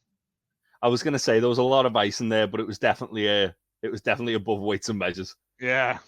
If someone from licensing had been in, May would have fucking got in a lot of trouble right there. Yeah. Also, completely sidetracked. Well, not completely, but sort of sidetracked. If there is a Ted Lasso season 4, like being rumored, they've got to bring Annette Badland back. They have to. Oh yeah. Yes. She's one of the best characters in the entire show. She's a wise old woman. And she's a national treasure as well. There is that. Yeah, because the whole ecosystem of the main core cast that's around them can carry, like Baz, Paul, and Jeremy with Beard carried a whole episode with no help. Like, and you're like, oh, it's the 3 bums from the bar, but they were great. Yeah. Yeah, because they gave you enough character and then they just fleshed them out enough. Yes. So that, Whereas with May, with this, we find out that she's around this 4 years. Like, all we've known of May so far is that she's like the no nonsense landlady. Yeah.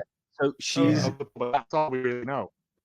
The way I look at May is she's like to the Greyhound pub what Higgins is to the club. She's like the sort of like elder statesperson who's like they'll be there when they like turn the lights off and like lock the door for the final time. Like Higgins is going to be there with like part of that club till like his last breath. May's going to be part of that pub till her last breath. It's just like they're integral to the scenes, but also they always impart like wisdom onto whoever they're talking to. Yeah, she's the wise old woman of it. Like, yeah, but also she has some of the best lines. The Midas shits is a tremendous concept. Like, I love it. She's the Yoda of the show. She's the Yoda. Yeah. I love as well that obviously like so I know Annette Badland, the actress, like mainly from like kids TV when I was growing up. And the fact that they've got her as like some like potty mouth like landlady in a pub is fucking brilliant casting. It is weird to see her doing swears, yeah. Yeah. It's like the absolute opposite of what she like would have been doing for like the last like 20, 30 years. Keely asked, what's her name? She says, May. She's May. I wasn't expecting that. It's a nice name. Short for anything? Maybe. Keely says, and is this your place? Maybe. It's a nice joke. May says a little over 40 years. Keely says, wow, it's impressive. It's hard though, right? Being a boss. She says it has its moments, but for some, it's better to follow your gut than to pretend to be excited by following someone else's. Frame that and put it on your wall. Love it. Keely says, what would you do if someone took it all away from you? May says, like the man once said, when you make it to the top of the mountain, what's left for you but lightning? And her eyes get real big when she says it to Keely, like, Keely's like, wait, is the lightning a good or a bad thing? Depends whether you're ready for it or not. Now I'm going to get you some food because I can't have another sad, skinny girl pass out in my pub. It affects my Yelp rating. It affects my Yelp rating, yeah. You know what? This show is so connected and textured. I immediately wondered, wait, what girls is she talking about? So in my head, I'm like, what episode was it? There's probably no one we even know. No. It's going to be on match days. It's probably one of Beard's dates. I'm just going to say it. Possibly, yeah. Also, it's a pub in London. There'll be people going in drinking and to excess and stuff. Like, Keely seems fairly battered when she leaves. Oh, yeah. Well, she's that drunk. She's doing the Tower of Beer Mats thing, which is never a sign of a sober mind. Yeah, that's true. We get back at a quick shot of Nate's parents. His mom brings something in, then covers him back up before she leaves. she's happy his home, again, as we said before. At the dog track, we hear Red Right-Handed 2011 remastered version by Nick Cave and the Bad Seeds. If you've ever seen Dumb and Dumber, you know this song. Oh, if you've never seen anything, because it's in everything. If you ever seen Peaky Blinders, it's a good song, but it's Murder Ballads, tremendous Nick Cave and the Bad Seeds album. Possibly one of my favorites, but yeah. Everyone's obviously reacting to something as one by one they stop and just stare. Of course, we figured it out. It's Roy wearing the new short. Roy is scowling at everyone. He walks past laughing Liam. He goes, ha, ha, ha, ha. It's so good. It's the way he stops and looks at him. He goes, yeah. But again, laughing Liam. Laughing Liam. It's a callback from so many episodes ago. Yeah, season 1. Yeah. That's awesome. Also, it seems as well when he's got this shirt on, Roy walks differently. Like, he looks a lot stiffer as he's doing. I don't know whether it was just me. He's daring people to say something. Carrying himself differently. It's like he's walking more confrontational. It's like, possibly. If anyone says a fucking thing about my shirt, I'm going to kill them. Cut your eyes out. It's great. He comes to the office and Ted's on his phone, but Beard's reading. He's reading Finding the Mother Tree, Discovering the Wisdom of the Forest by Suzanne Simard, and whispers, bocce balls, when he sees him. He tries to get Ted's attention. He's like, Ted. Oh, yeah. And finally he does, and they both just stare. Roy comes in and says hello and then walks out. Beard and Ted just stand there, and then Trent sees him, and he stands there. Again, the bit of Roy leaving and Trent appearing is beautifully done. He just sidles in like a vampire. It's tremendous. I love the fact that though he like looks stunned, and then he looks at Beard and Ted, and they're like looking at him, and like they all look shocked, and then they just shrug the shoulders, and go, "Let's never speak of this again." Beard and Ted stand up, and they all go and stand there, and they go, It's so. The all three just begin to nod. Yeah. Bocce balls. It's Splash. It is. Oh, nice. Well done. Because it was. I watched it the other day because it was on telly, and I was like, it's well done. It's a fun little bit. So we have. Go ahead. Did you say you got the books as well, Jay? Yeah. So as Tom said, it's Finding the Mother Tree, Discovering the Wisdom of the Forest by Susan Simard.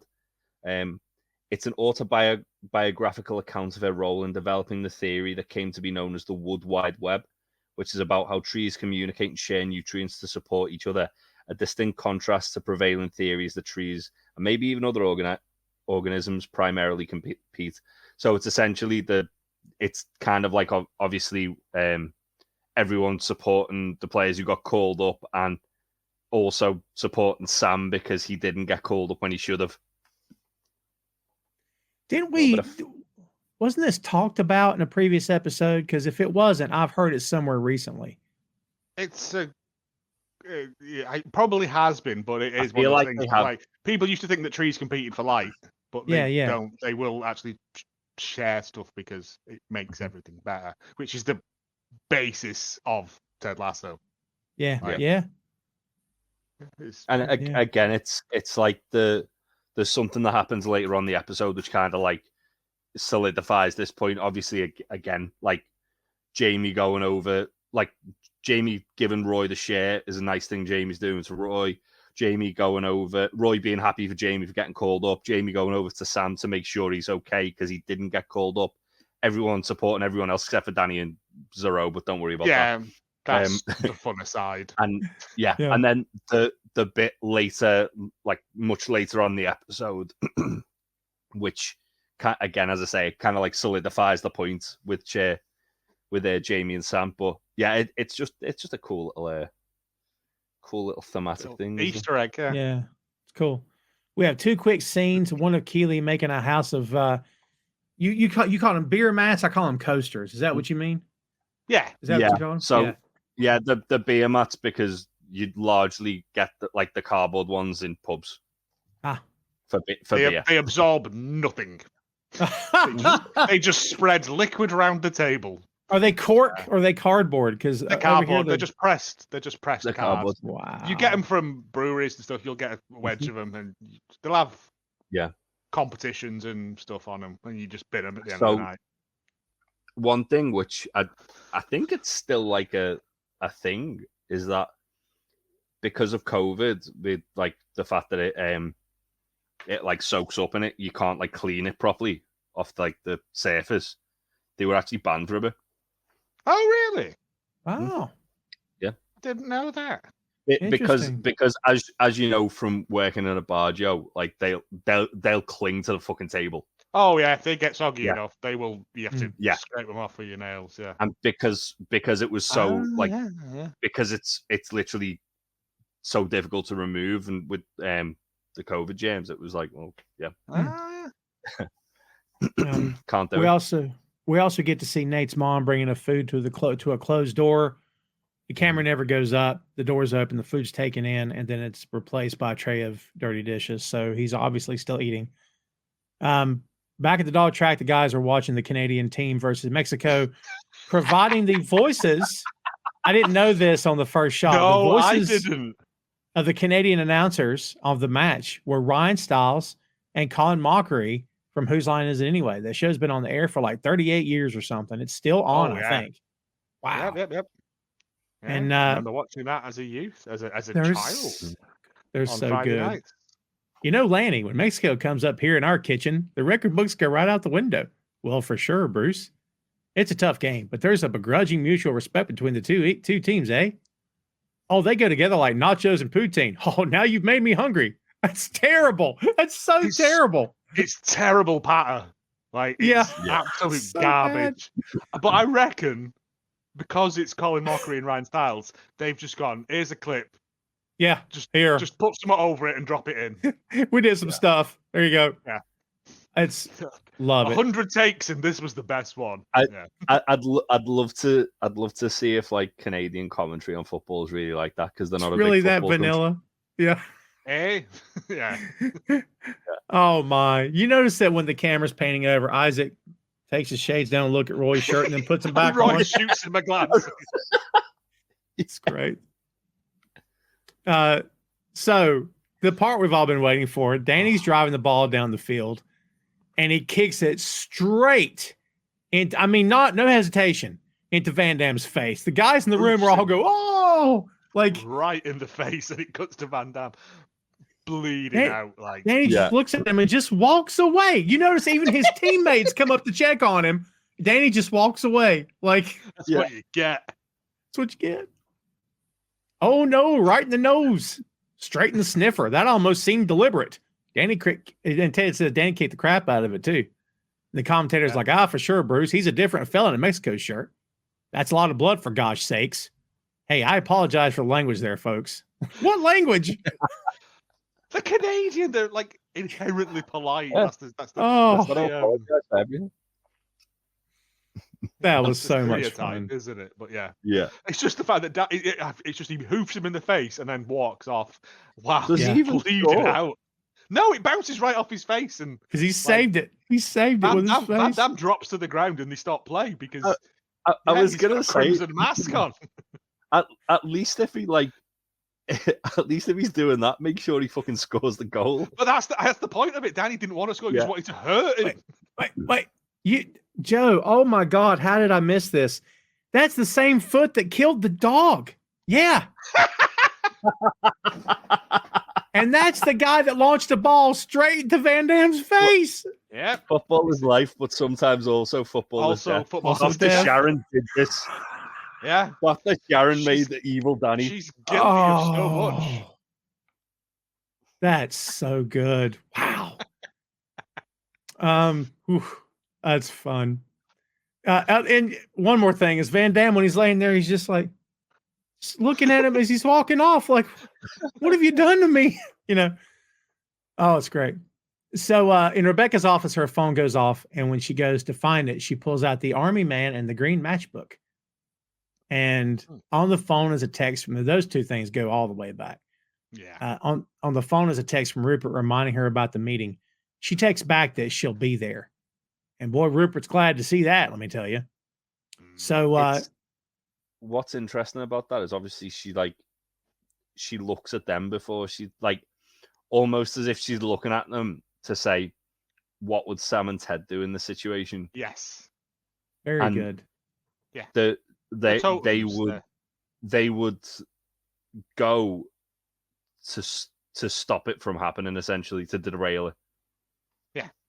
And make an enemy of Edwin Akufo again. It's easy done. Yeah, it doesn't take much. Yeah, it doesn't take much. Roy goes to leave. You notice how hard Roy exits the building? Blam! With the doors. Yeah. And he walks by Kenneth. This is Mark Campner as Kenneth, the hippie bus driver, who reveals his own tie-dye shirt and goes, "Hey, twins." It's awesome. Shit, brother. Roy's like, "Oh, for fuck's sake."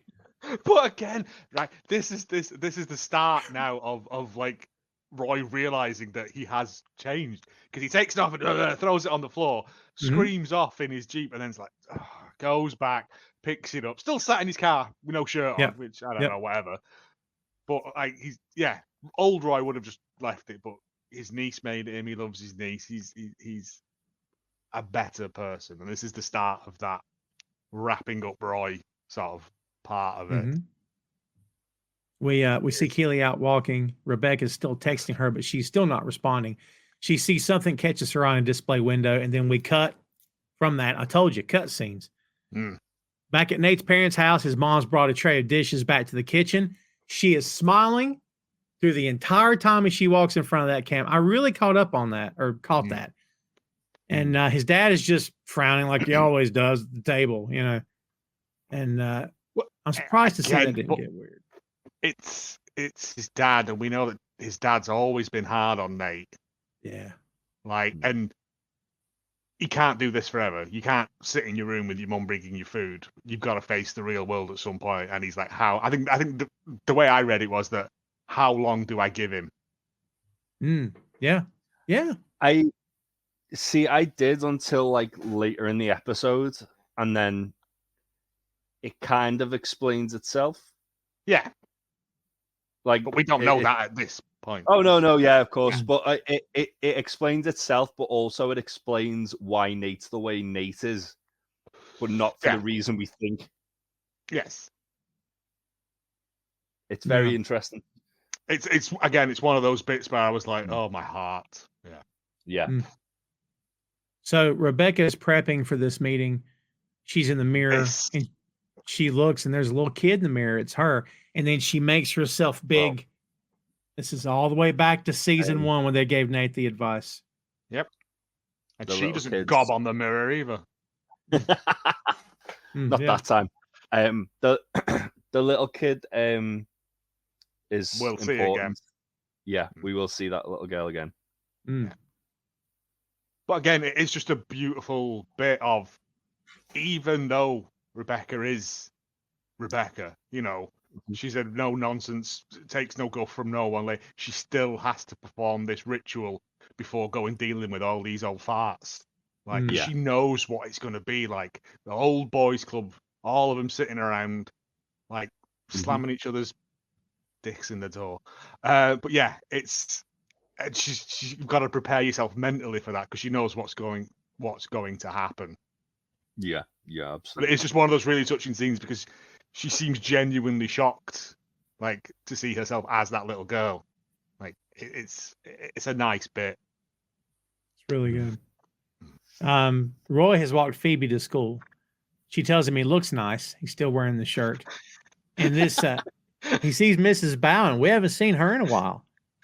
You look nice, Uncle Roy. You think? Yeah. It's Miss Bowen. She says it's Coach Kent. He says, hello, Miss Bowen. He says, you don't have to call me Miss Bowen. You can use my first name. He goes, okay. You don't know it, do you? No. It's like Leanne. It's like, I like your T-shirt. You ought to protest the Vietnam War. That's a great line. I'm using that. Oh, I'm using that. Roy tells her Phoebe made it for him. She says, you look different. Well, yeah, I don't normally dress like a fucking clown. It's great. No, I don't mean the shirt. I mean you. You seem lighter than last time I saw you. Less stuck.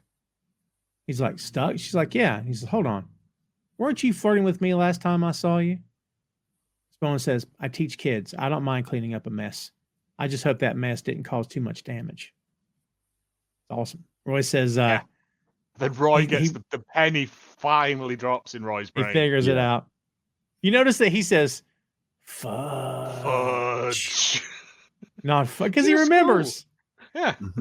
Yeah. Good to see you. And then he leaves, and she's like, I don't mind cleaning up a mess. Smooth move, fuckwitch. Like, because she really liked him. Yeah, she was hoping he was going to ask her out on a date there. Yeah. For sure. Hey, I like Miss Bowen. I'm just saying. Yeah. Yeah, she's great. Oh, yeah. Again, someone we didn't see enough of, but also did see enough of because there's not enough there to flesh out, really. But yeah. It was just there going, oh, well, I've blown that. Right, everyone in. It would have been funny to maybe have seen Roy go on like a really awkward date or something. Yeah. Like in season 1, and you can see like Roy's clearly just like just confused by the whole thing. Like, why am I on this date with Phoebe's art teacher? Can I curse? What's going on? Yeah. Back at Keely's old office, she sees Barbara. Barbara's wearing a green tracksuit with the word "juicy" on the ass. Nice tracksuit. I like clothes that tell the truth. Yes. What the hell are we doing? I mean, look, I don't know if it happened over there, but in this country, women used to wear that crap all the time. Yep. Velour Jesus. tracksuits with words emblazoned on the bottom in diamonds. Yes. Yeah.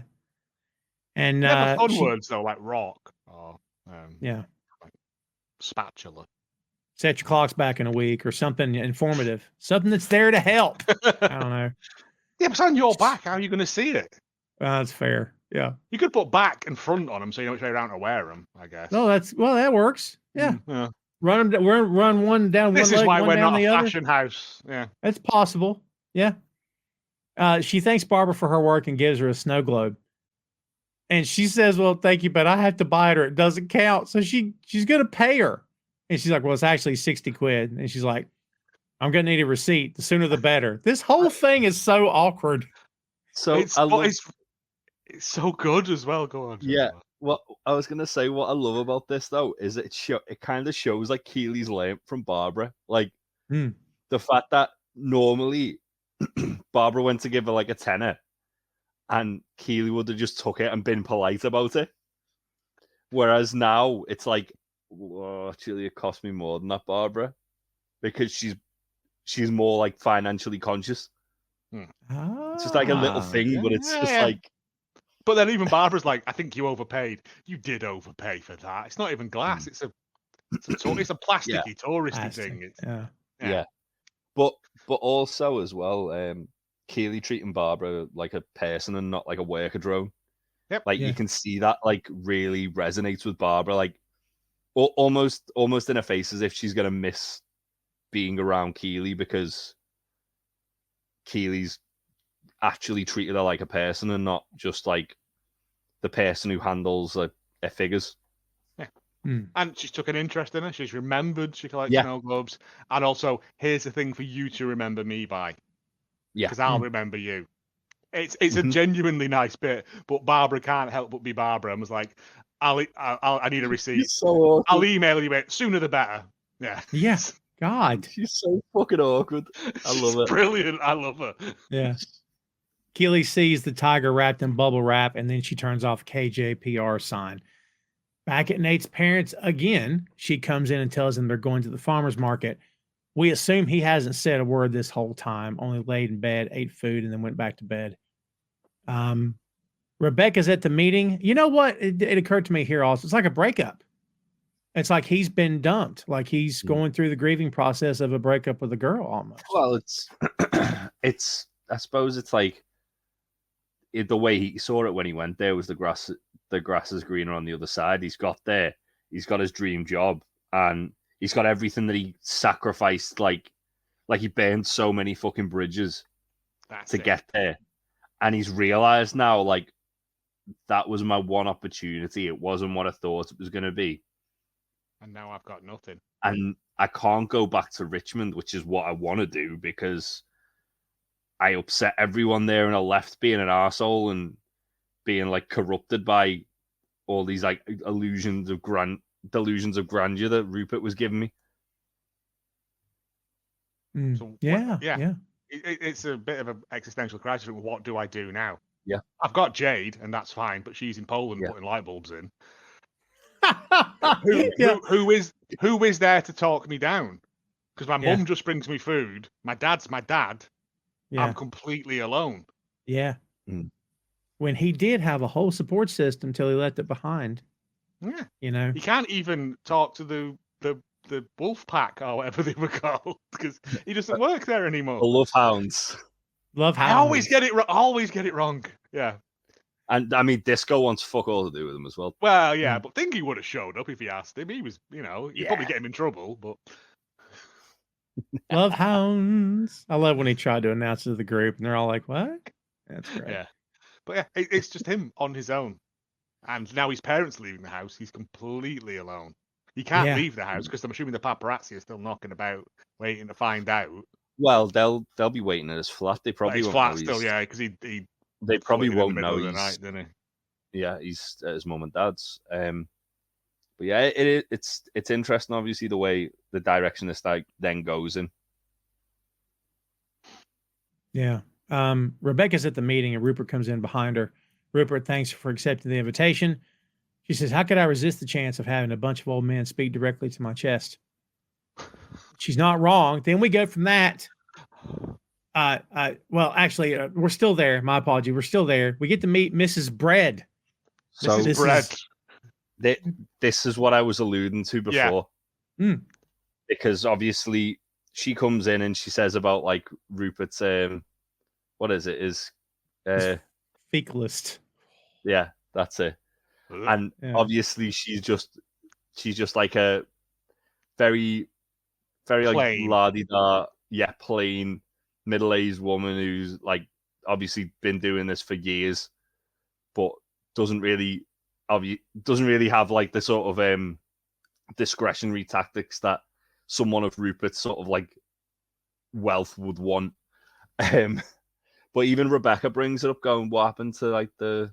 Well, that's again, but I think with the accusations of bad things happening, I'm assuming that the other PA was let go for manic pixie girl, did she call her? Yeah. And he's had to hire a sort of, not because she's not unattractive, but it's to withdraw temptation from him as well. But again, he's already been caught like trying to have it on with it. Oh yeah. What if she's like left because obviously he's been abusing his power to what I mean? There's many possibilities with it. Yeah, there's a lot of smoke to fuel the fire. Yes. In that situation, there's a lot of signs pointing towards Rupert being the problem here. Yeah. And obviously one Rebecca, of those situations where Sassy would have been a good person to have in the room. Yeah. But obviously also Rebecca, knowing what Rupert's like, knows 100% it's Rupert. Oh yeah. It's just literally confirming her suspicions. Yeah. Mm-hmm. Yeah. He introduced her. By the way, this is Katie Poulter, who's Miss Bread. I love that last name. I don't know why I love that name. I've never met a living person whose surname is Bread. Never in my life. She finally leaves, and Rebecca asks, the corporate pixie dream girl. He says, skewed, dramatic. That's all he says. There you go. That's all the evidence we need. All we need to know. Yeah. Yeah. They go into the room, and it's all white-haired old men. It immediately jumped out at me. I'm like, is this a nursing home? What am I looking at? Rich old white dudes. Yep. Yeah. He finally introduces her as the owner of AFC Richmond, and she does a double take when he does it, because it's always been my ex Rebecca, or something. My wife. Yeah. Yeah. I think with that, obviously, he knows that he's got to get her on board if he wants this to go through. Like she's the kind of like sticking point And again, she's the keystone for it. If she goes for it, all these old men are going to go for it because all they want is more money. So they can keep buying illegal organs on the black market to keep themselves alive. Yes, but also she's again, as she said, they want a woman there because it makes it look like it's just not a load of rich old white guys who are funding this. Mm-hmm. Yeah. Token. Well, I mean, Edwin says it's nice not to be the only the only minority in the room. Yeah. Yeah. Well, the first one she talks to is James A. Stevens, portraying Lord Robert Wadsworth, who comes up and says, did he say what clubs these guys are tied to at all? No. We only know one. Well, we don't know one. One, as we suspect, is an analog for someone else. And that happens. Which we'll get to that in a moment. Yeah. But this guy's like, when Rupert told me you were joining us today, I was truly excited. Then when you walked in that outfit, I remember why. Jesus Christ, man. What the hell's wrong with you? Because that's how these people are. So she's a million billion years old and she's an attractive lady. In a work situation, a guy that was Blue Chew. Yeah. A guy that I was working with and not working directly with is like, let's go get a bite of lunch. I was like, all right. So he looks just like this guy, old white hair. This guy has since passed on. So, rest in peace. No disrespect.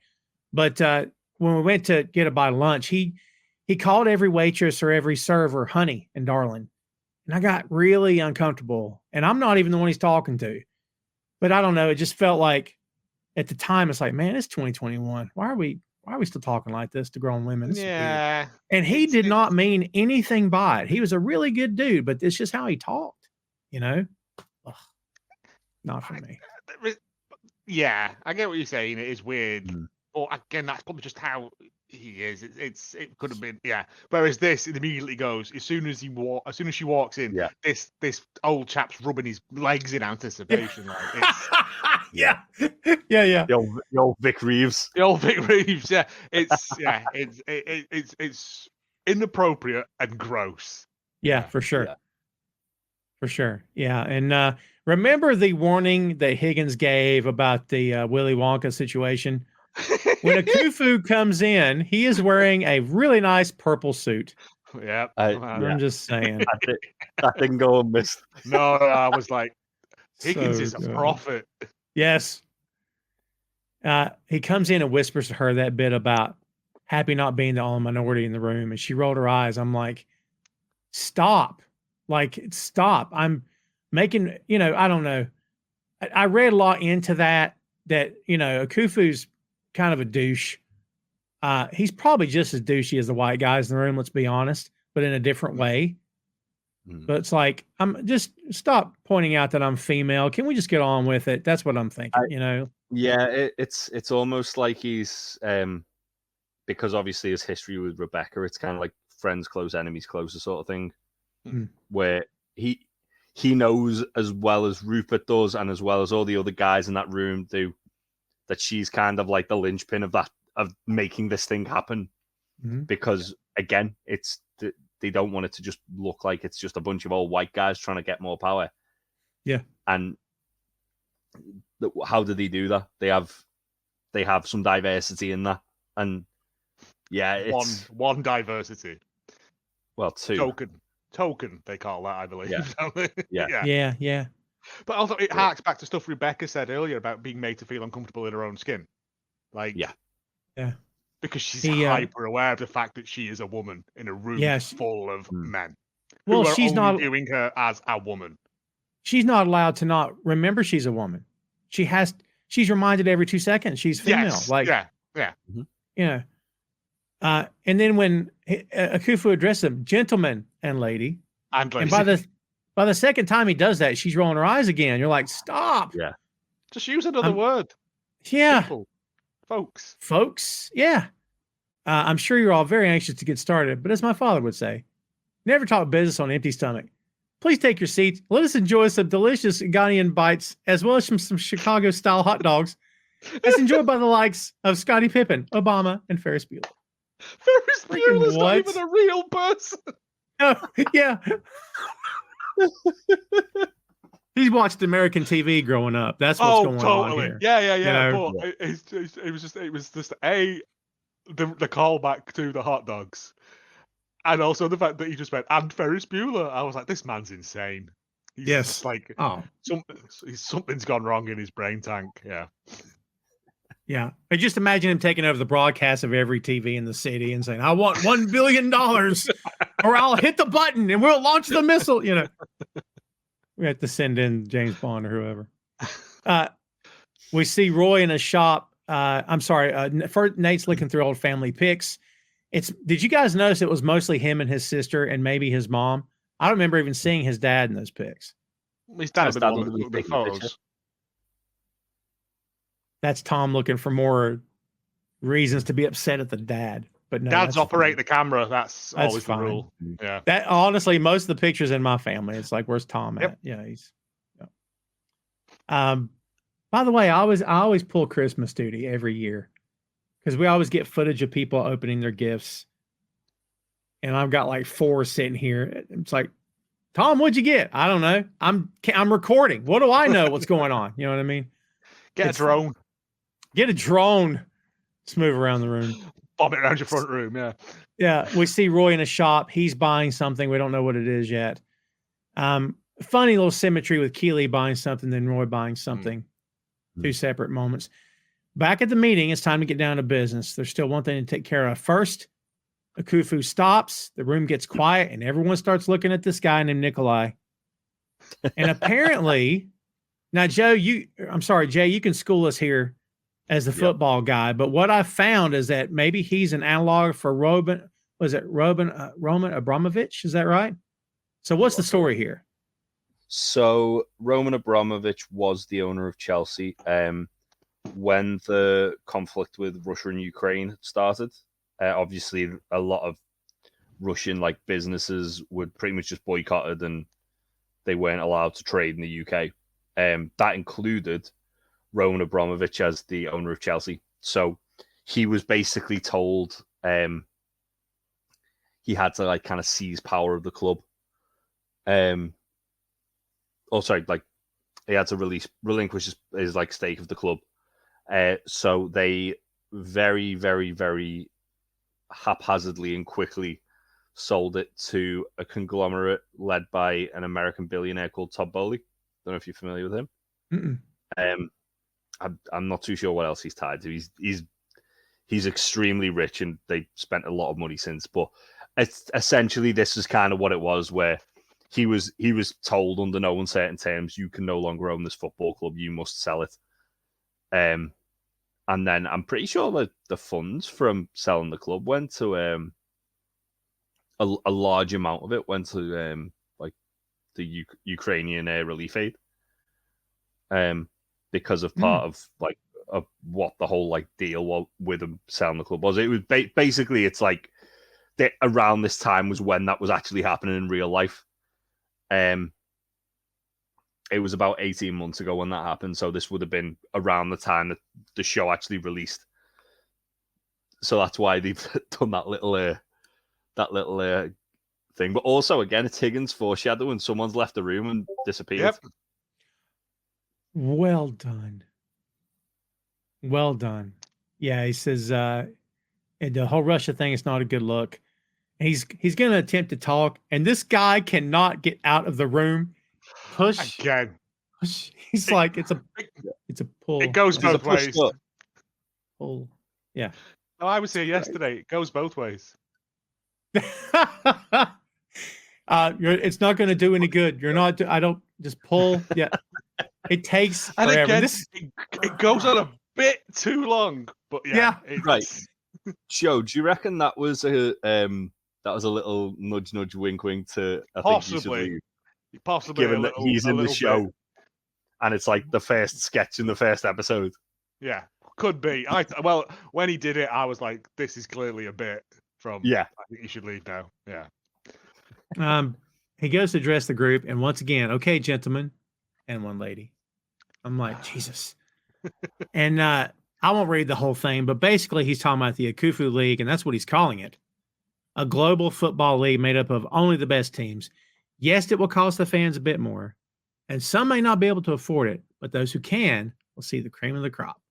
Each matchup a clash of titans, each game a dream, an undreamed dream. In the beginning, some people will hate it because some people hate change. Remember at one time we only rode horses and hated the idea of automobiles. Now we can't live without our cars, and the hot dogs we just ate were 85% horse meat. And they're all like, ugh. One guy just like pushes it away. You've eaten it, mate. There's nothing you can do now. It's in your tummy. Mate, they're rich. They definitely fucking eat horse. Oh, yeah. They have it delivered to their home. You live in the UK, yeah. Well, I mean, yeah, we have probably statistically eaten horse. Yeah. Change is inevitable. Change is inevitable. Why should football not change? Why should it not evolve? Why should your profits not grow exponentially? And they murmur. They like that. Yes, the fans will protest. They will whine. They will make up mean-spirited but admittedly clever parody songs using our surnames and sing them outside the buildings that we own. That was awesome. Yep. That is something that happened as well. Yep. Awesome. Yep. In time, they will come to embrace a superior product, just so we've all embraced the automobile, the smartphone, the squatty potty. Squatty potty. Guy's a menace. It's so silly. It's just the three best inventions he could come up with. Ever. Yeah. Smartphone, fair enough. Yep. Right, car, yeah, fair enough. Even say the Chicago hot dog. And a thing that moves your legs slightly higher up when you go for a dump. Yeah. What's interesting about Edwin's point is that obviously, like, a Super League and more money in the game is detrimental because it means that they're going to raise the prices to be able to fund paying the players' wages and whatnot. Unfortunately, despite that, you do find that fans are begrudgingly paying it. So it's a vicious cycle until like someone calls them on the bullshit. They're going to keep doing it, which is what this scene kind of symbolizes. By the way, Sam Richardson is fantastic. He is. You really don't want to like him because he's not a great person. God, I was howling at this. I couldn't help it. He's fantastic. I think it's the thing of because everyone else in the show is so grounded and real. Yeah. And he is, like Jay said, like a pantomime villain. Like he's in a purple suit feeding people horse meat. Like it's insane. Doing this, so Mr. Bond, I get you wondering what my plan is. Sort of thing. Yeah. Like he's monologuing. He's syndroming. Well, he's so expressive with everything as well. Yeah. Like when he's so like overly dramatic, and then obviously when Rebecca kind of like calls him on it, and his eyes like widen as if to say, "How dare you?" What did you say? Yeah. Yeah.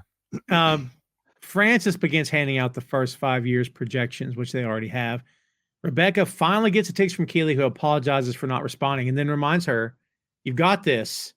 And at one point, they were all just a bunch of little boys, which helps tremendously. So back with Nate, he's playing, is it Spiegel? I'm Spiegel by Angela DeBeau Le Pita on the violin. Nick Muhammad is actually playing the violin he grew up with, having learned to play as a child and continuing to play with the orchestra at St. Aidan's College at Durham University. He is accompanied by his wife, Rebecca, on the piano. So that's actually him. But we get all these little bits of him going around the house. Like he finds like magic equipment. That's right. He found it. Yeah. Because Nate Muhammad is a magician. Yeah. As well. Like, right. And a Dracula as well, as we found out from Taskmaster. Like, so we didn't see him walk by any mirrors, did we? We did not. I want to know how they managed to CGI him into the mirrors when he was scobbing on him. It was glass. The camera was behind it. You see, because he's obviously a Dracul. Yeah, and he broke into his mum's house at night. Didn't go out in daylight. Oh. Yeah, see, it's all. No, it's not. He hasn't gone out one time. His mum's probably invited them round for dinner at some point, so he's already invited in. Oh, there you go. Got to See, the done and done. He had the blanket over his head when the curtains were open. See, it's enough. It's not. We see the meeting. The swerves a vampire. We see the meeting and everyone's chatting, and Rupert says, "Well, what do you think?" And that's when she looks and sees little boys at the table, and this is a lovely little bit of her seeing herself as a child, but having the strength that she has now against these men who are weak children. It's a good juxtaposition of the two. And again, her speech here fantastic. Is Bernard right on. Yeah. Is this a fucking joke? Excuse me. What do you think you're doing? Just stop it. I mean, how much more money do any of you really need? Like a mum, though. Like a mum, yes. Yes. Why would you ever consider taking something away from people that means so much to them? This isn't a game. Football isn't a game. Then we cut to the guys at the dog track watching England on the TV. Roy's trying to write something. Jamie's wearing Sam's number. Yeah, that got me. Nice. That was awesome. We're in 24, and then the announcers even called it, and Sam really enjoyed that. And well, it's the way Sam's like sort of like looking a bit like he's not like disinterested, but he's obviously like, yeah, whatever. And they sort of like tap him, go, Sam, look. And that got Roy back to writing where he committed this time because he couldn't figure it out before. So good. It's one of those amazing things in life that can make you feel shit one moment, and then, like it's Christmas morning the next. It has the ability to make heroes and villains out of ordinary men. Nate's playing the violin, by the way, still. People love this game. My father loved this game. You all used to love this game, I'm sure of it. I knew this little boy, working class from Richmond, and he loved football so much, he used to sneak into the matches because his family just couldn't afford the tickets. And one afternoon, he finally got caught, and the security guard smacked him around the face and knocked him on the ground. Rupert's chuckling, so we figured it out. And she says, but that little boy stood up, smiled, kicked the security guard in the bollocks, and ran away, never to return until 25 years later when he walked in and bought the entire club. And on the first day as owner, he went and found that same security guard and gave him a pay raise without any explanation. Just because we own these teams doesn't mean they belong to us. And I don't want to be part of something that could possibly destroy this beautiful game, because I would hate for all those little kids and grown-ups out there to ever lose access to that beautiful, passionate part of themselves. I got two things here. One, I got three things. One, this was freaking awesome. Two, this is the same lady that wanted to destroy this team because her ex used to own it. Number three, Rupert at one point could have been saved because Rupert would have fired that guy that we know now.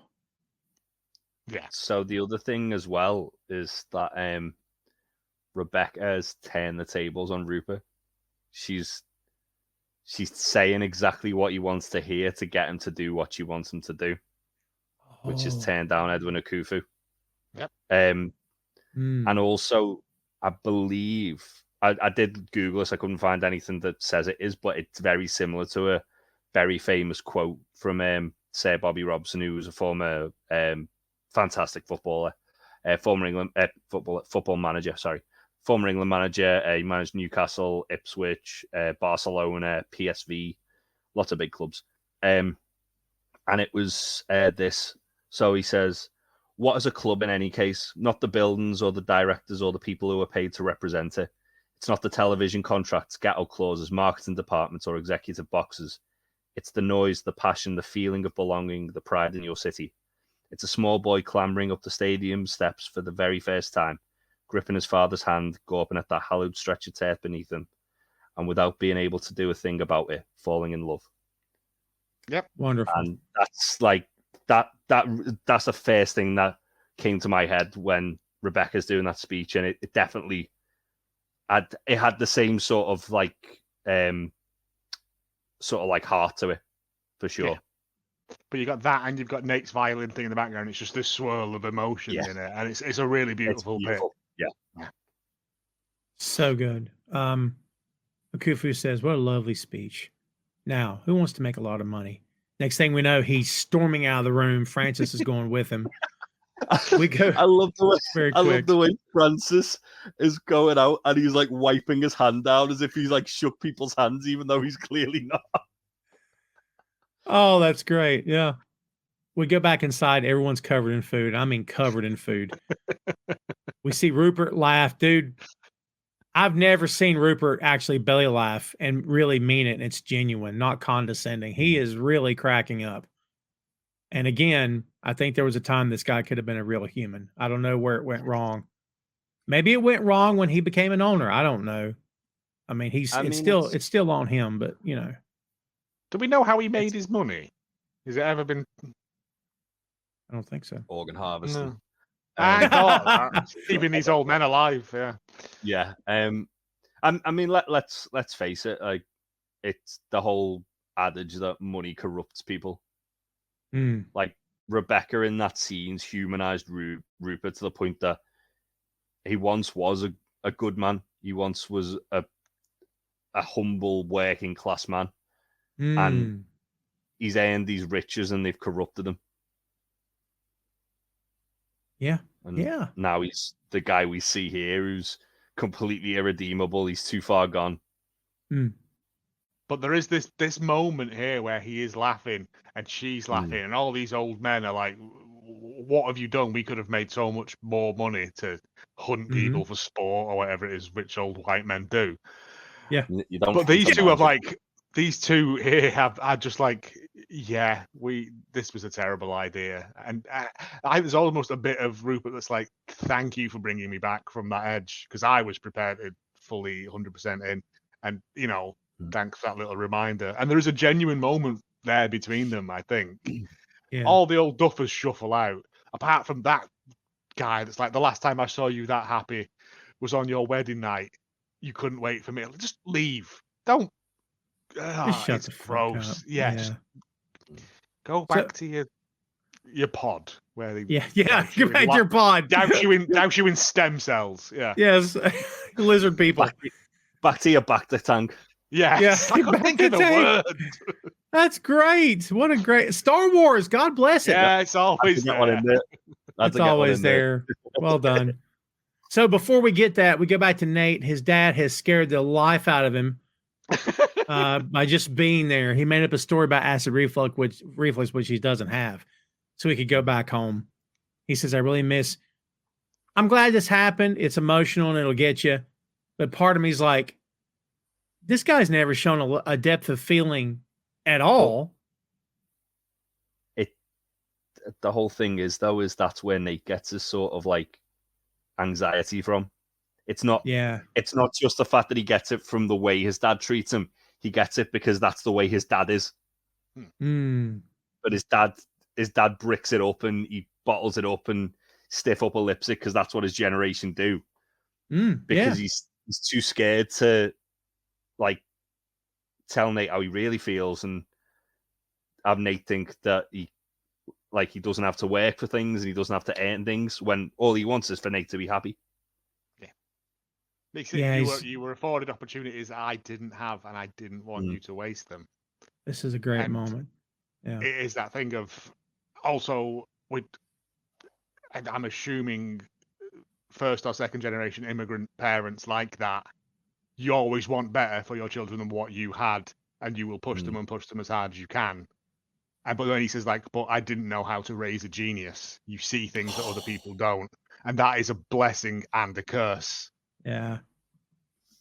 And you can see it, and he's Nate. Dumbfounded. Did you see him? He's just like, I can't believe I'm hearing this. When he says like, keep playing. I spent a long time. I've missed hearing you play, and he's like, when you never. Yeah. Nate's very aggressive at the start of it, and he's like lashing out because he's got no one else to lash out at.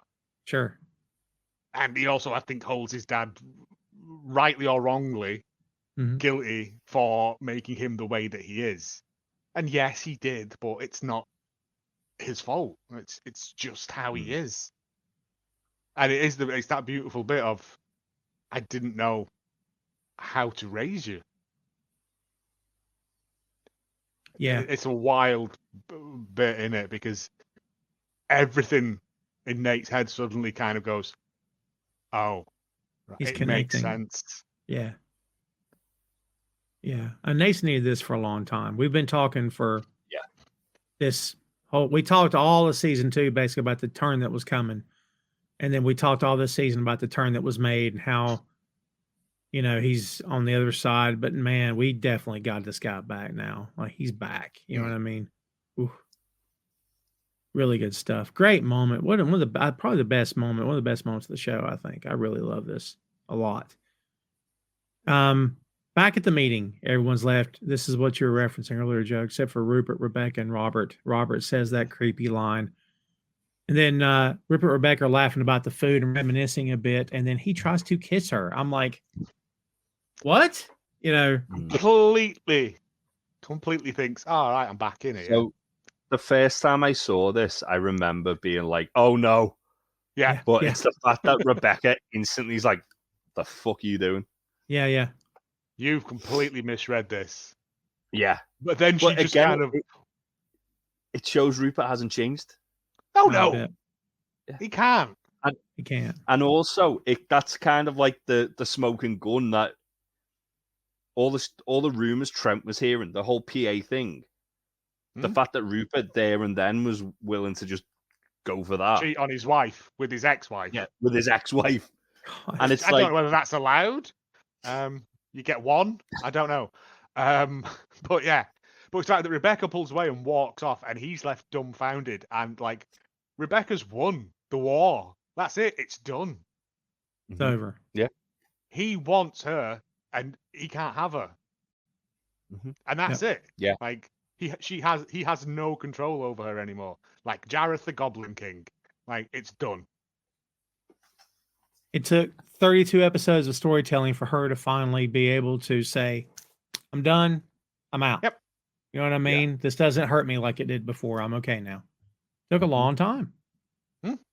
Took a long time.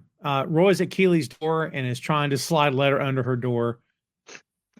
Just like what we saw earlier with Nate and his dad, she scares the life out of him. What are you doing there? Which I'm sure she's done before. Yeah, she has.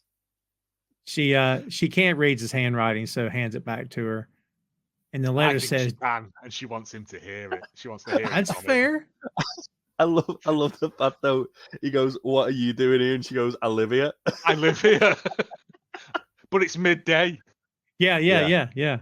But that's good. Again, though, like that, because then she's like really sort of like insecure about obviously what's happened. But then Roy's like, yeah. But then Roy's kind of like, well, I've obviously come here to apologize, so I might as well like give her that. And then it's the fact as well, you see him writing. I was like, there's no way anyone can read that writing. He's got like doctor's handwriting. It looks like my handwriting. That it's like a spider that fell in an inkwell. Yeah. He got into the game when he was, what do you think? 15 maybe when he started really playing, and then younger. He said he was like 8 or 9 when he was like. Oh, there you go. Sunderland, yeah. And then he got famous when he was probably 18, 19, been famous his whole life. When does he sit around writing correspondence to anybody? You know what I mean? So like, his handwriting's probably suffered, you know? He does read the letter and it says, "Dear Keely, I want you to know something. You never did anything wrong. It was all me. I was stuck in my own shit, and I didn't want to cause you any harm with it. So I pulled away. But you are," and then he looks at her, "you are and always will be Keely fucking Jones. And if I ever did anything at all that made you feel like that wasn't true, I'm so sorry and I love you. Sincerely yours, Roy Kent, XOXO." XOXO. Little Gossip Girl reference at the end there for the boys. I love the way that Roy like stopped like mid like sort of reading it, realizes, why the fuck am I reading this? I'm just tell her. Yeah. And looks up and like looks in the eye to tell her. It's so cool. I genuinely thought he hadn't written that and he was just ad-libbing that bit, like, because he's like, I've only written this first bit and I don't think that's enough. I'm here. I don't know, because he says yours, Roy Kent. Yeah, but then Roy Kent. Yeah, I think he's reading it out to her, but then he's just kind of realized again it's this whole like new Roy we're seeing where he's kind of taking accountability for everything that he's like kind of like stopped himself from having in life. Like he stopped himself having happiness with Keely because he felt like he didn't deserve it, even though he's Roy fucking Kent. Of course he deserved it. Of course. You didn't have to write Kent. I don't know if you knew any other Roys. Yeah, I didn't want to assume. Didn't want to assume. She so she thanks him, and it's a long moment. And like when I first watched this, I'm waiting for a hug. I'm waiting for something. And he just goes, okay, and walks off. And you see her, and the camera's getting ready to cut, and suddenly she makes a move, and then the camera cuts, and you're like, she went after him. You know what I mean? It's so cool. Yeah, so cool. Nate and his parents are at the table playing cards. Golden Star by Middle Kids is playing as they are enjoying a game. Again, his mom is having time of her life. Probably the best week of her life. They are playing. She didn't say, so she'd have to pick up 2 cards anyway. Just saying. Yeah. Back at Keely's, Rebecca is at the door, and Keely screams, "Oh my God, have you been shot?" I love this so much. It's a horrifying scream. Andy, it's just bolognese. Yeah.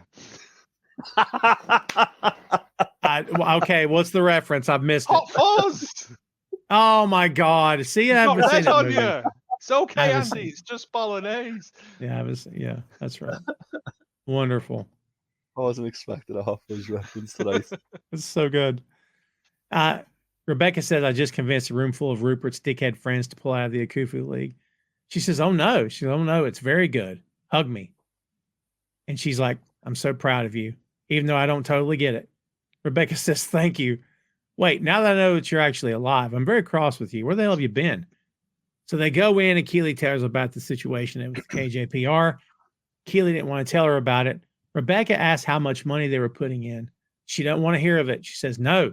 But then she's writing it down. Rebecca says, "What are you doing?" This is how they do it in the movies, right? She hands it to her, and she's like, "Wow." And Rebecca's like, "Are you joking?" She's like, "I told you. I think I have that much money on me in cash." And Keely's like, "No." She's like, "Yes." Yeah. So they hug, and then bam. It's a lovely bit. Like, Rebecca knows she's good at the job. Yeah. And it's purely because of Jack that she took that dream away from her. Yeah. But also as well, like not to kind of read too much into it, but Rebecca's got to see, like, Keely was doing PR for the club for free anyway, more or less, with like her firm. If Rebecca's actually like putting money into it, then it's almost to a degree like she's paying Keely back for that. And but also tax deductible as well. Yeah, but also it's like kind of like continuing to pay Keely to do that. Yeah. Because obviously that'll probably, that'll be part of like the whole package, won't it? Like, Richmond will be one of Keely's clients. You'll get a free air fryer. Yeah. Yeah. Oh, what was it, an air fryer they got or whatever it was? Like, I mean, all I want to know is what's that eventual scene of, like, well, I say scene, that eventual meeting of Barbara and Higgins going to be like.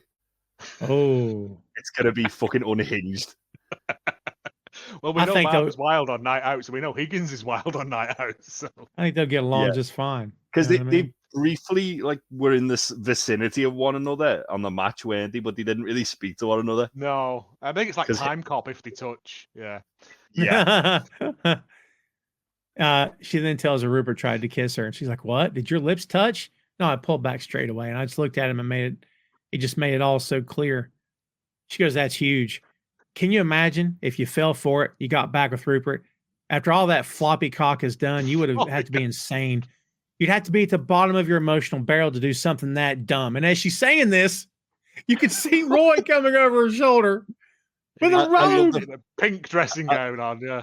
I love the fact, though, as well, that like Rebecca's looking over her shoulder and Keely's slowly turning around.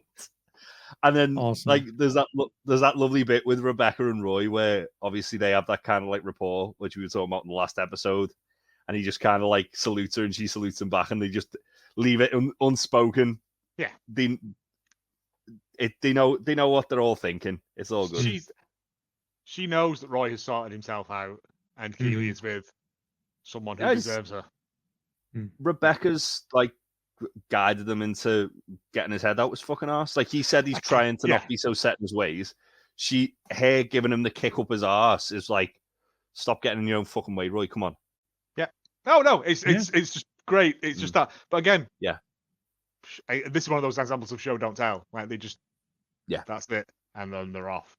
And that's the last, like, I don't think that's ever sort of brought up again. But yeah, it's just a good bit. Also, like, why wouldn't Rebecca help Keely? Like, it's another woman in the workplace that isn't an old man. Like, she like doesn't she offer to help her right at the start?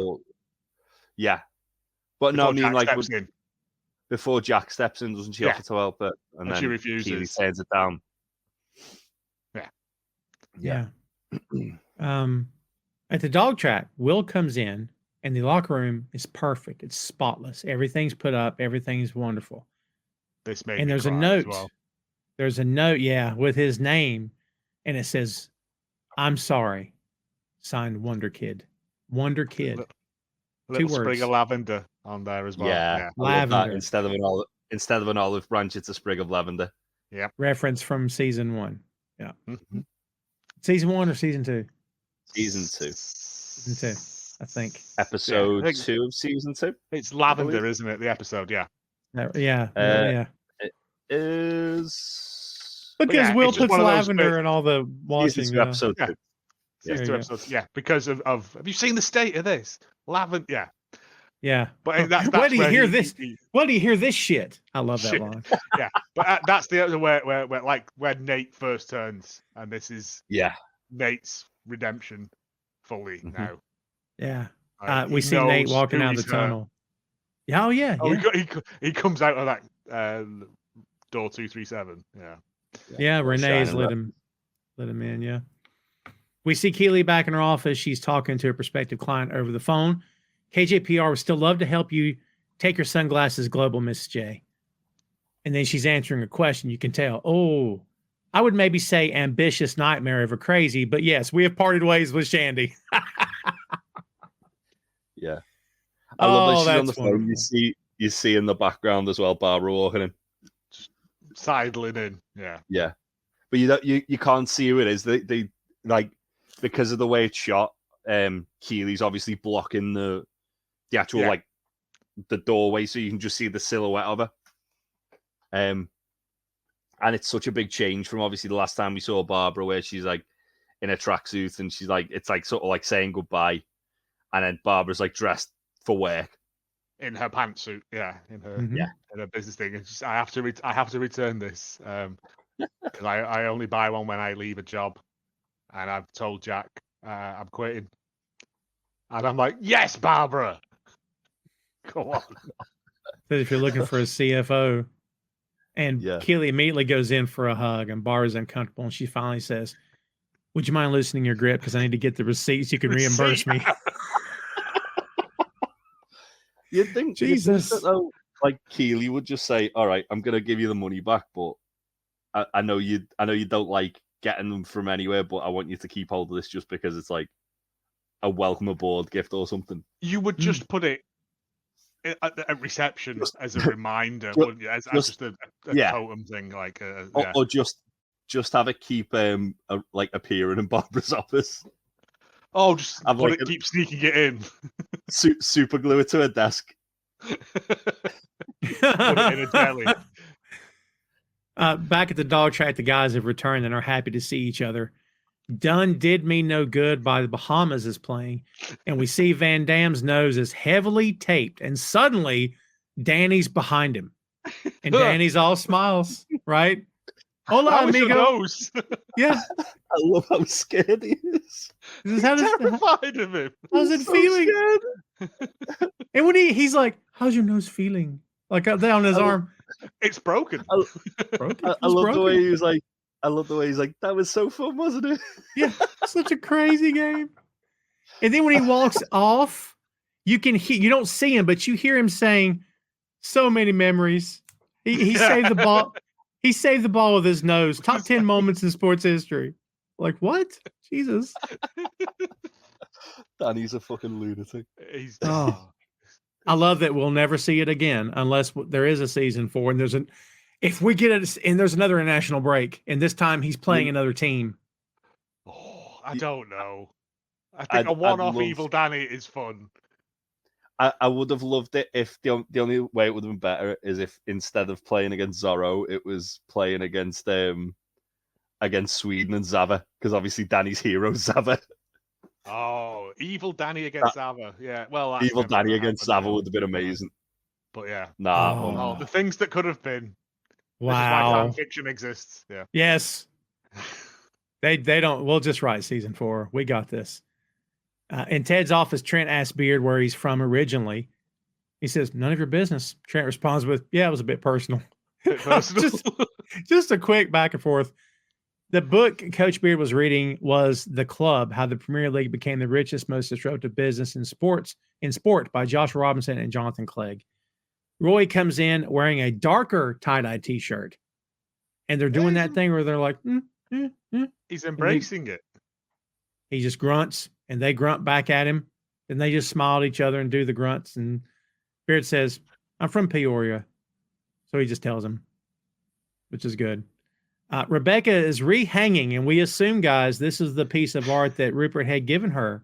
Yes. The Hockney from before. Ted comes into her office. Again, Oh, that's cool. Did you draw that?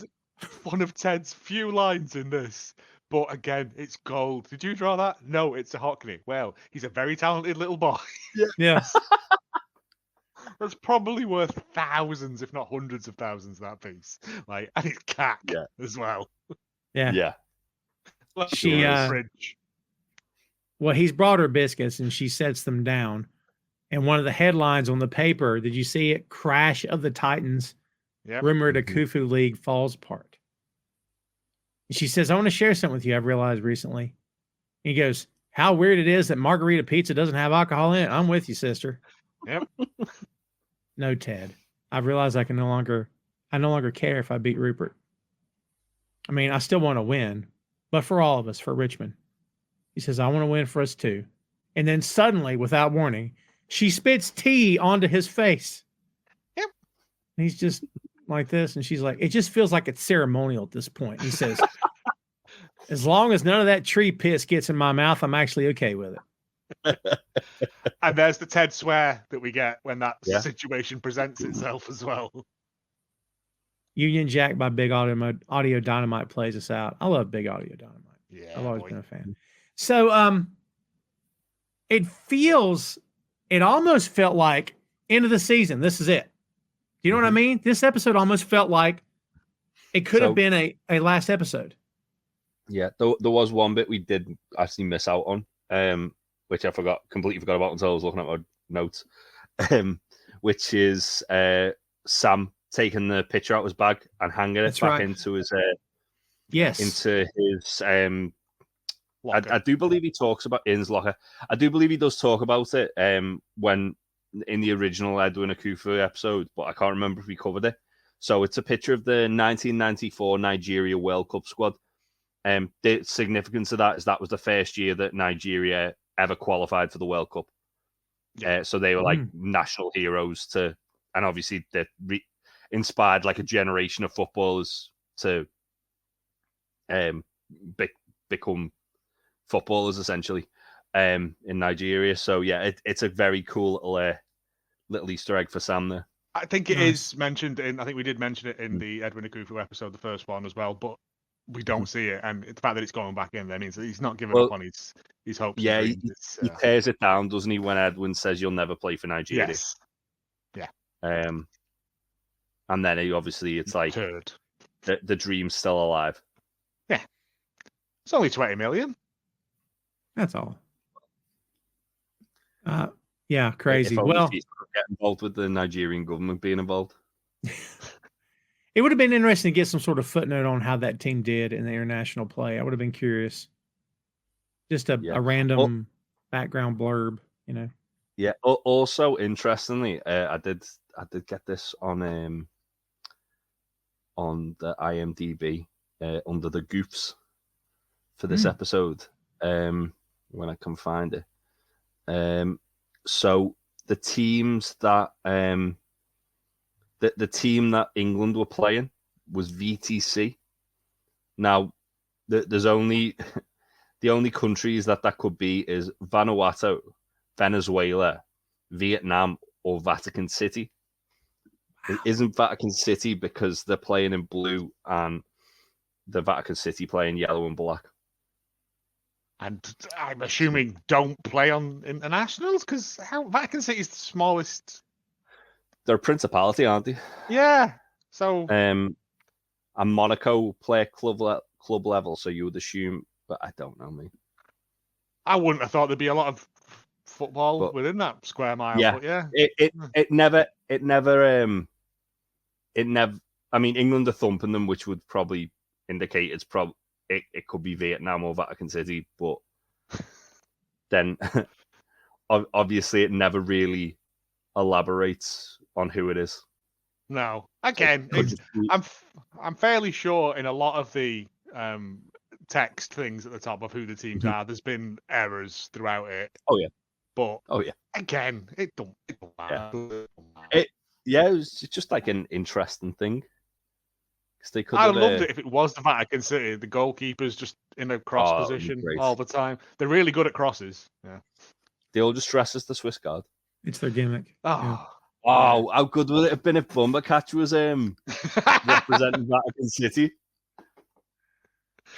It's a terrible army to be in the Swiss Guard. You've got a just big knife, small knife, little saw, thing for getting stones out of horses' hooves. Yeah, Swiss Army.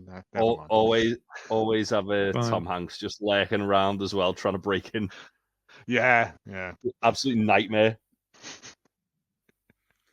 I'm just imagining soldiers going, hold on a second, and then trying to get the right tool out. All right, now. Corkscrew? You know what I mean? Yeah. Toothpick that you fingernail file? lose. Yeah. That's no good because it's metal. Yeah. Who puts a metal besides the dentist?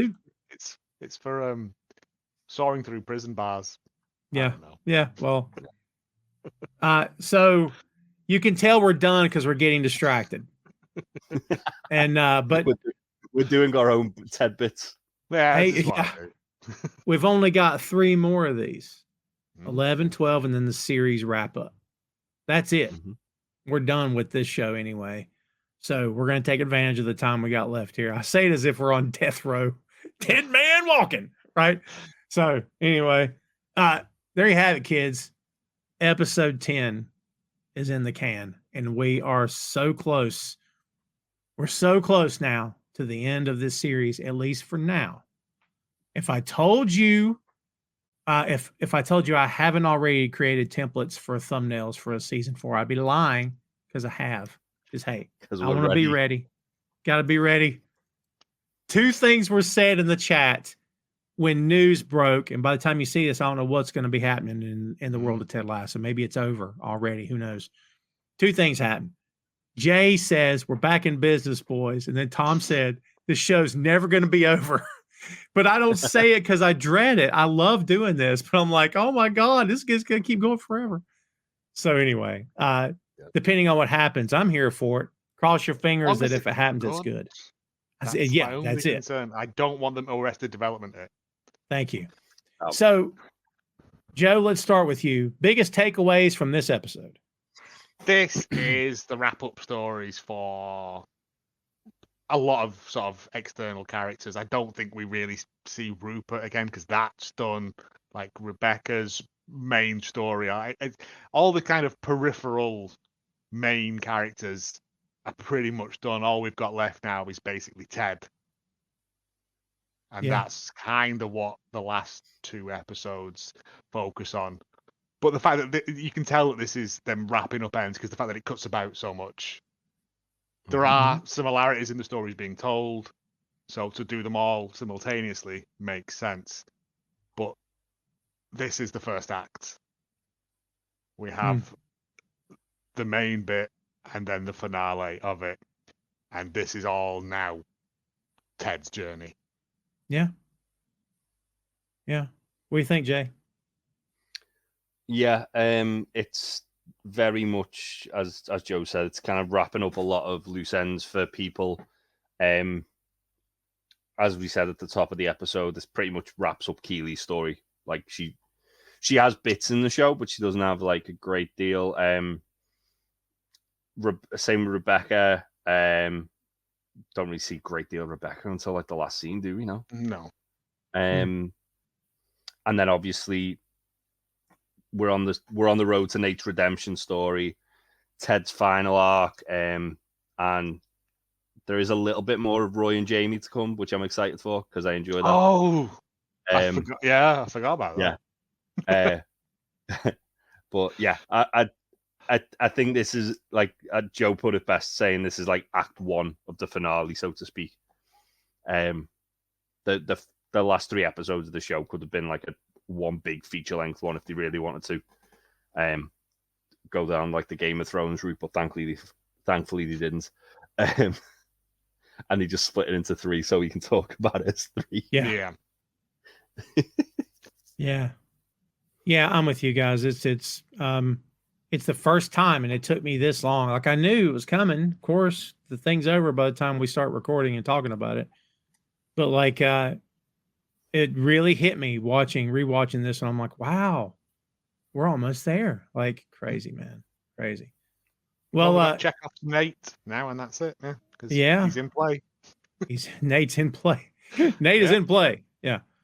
So, kids, there you have it. 10 episodes of season 3 are officially done. We've got 2 more, and then the series. Usually we would do a season rundown at the end. We got 11 and 12, and then we got the series rundown where we'll just have a fun time. I got an idea about what we're going to do, and I'll hit Joe with it as we go off mic because I haven't asked him or told him about it. Ooh. So we'll see. It's nothing. Yeah, it's nothing too formal, but it ties a lot of stuff together that we've always talked about here on the show. Not the least of which is always being hungry. I'll leave it at that, and we'll see when we get there. So, yeah, thanks again, kids, for hanging out. Humble reminder from yours truly, boinkstudios.com, BOINK, boinkstudios.com. You find links to this show, all the podcast links wherever we are, iHeartRadio, Amazon, Apple, you name it. All the links are there. Also for Tom Clark's Main Event and Tom Clark's 6M Podcast, as well as Dammit, Vacant, and Untitled Wrestling Podcast and Hallmark of Greatness. All the links are there. So instead of having to Google everything, you can if you want to. Just go to boinkstudios.com. Everything's there. We've got links to everywhere we are, including the YouTube at Boink Studios. That's all we got for you, kids. Thanks, as always, for hanging out with us. Get ready because we're about ready to take this thing home. And thanks much to everybody who stuck with us through this whole journey. We've had a blast, and hopefully you have too. Bear with us. We're not done quite yet. Just hang in there, and we'll get there. For Joe and Jay, I'm Tom. See you next time, kids.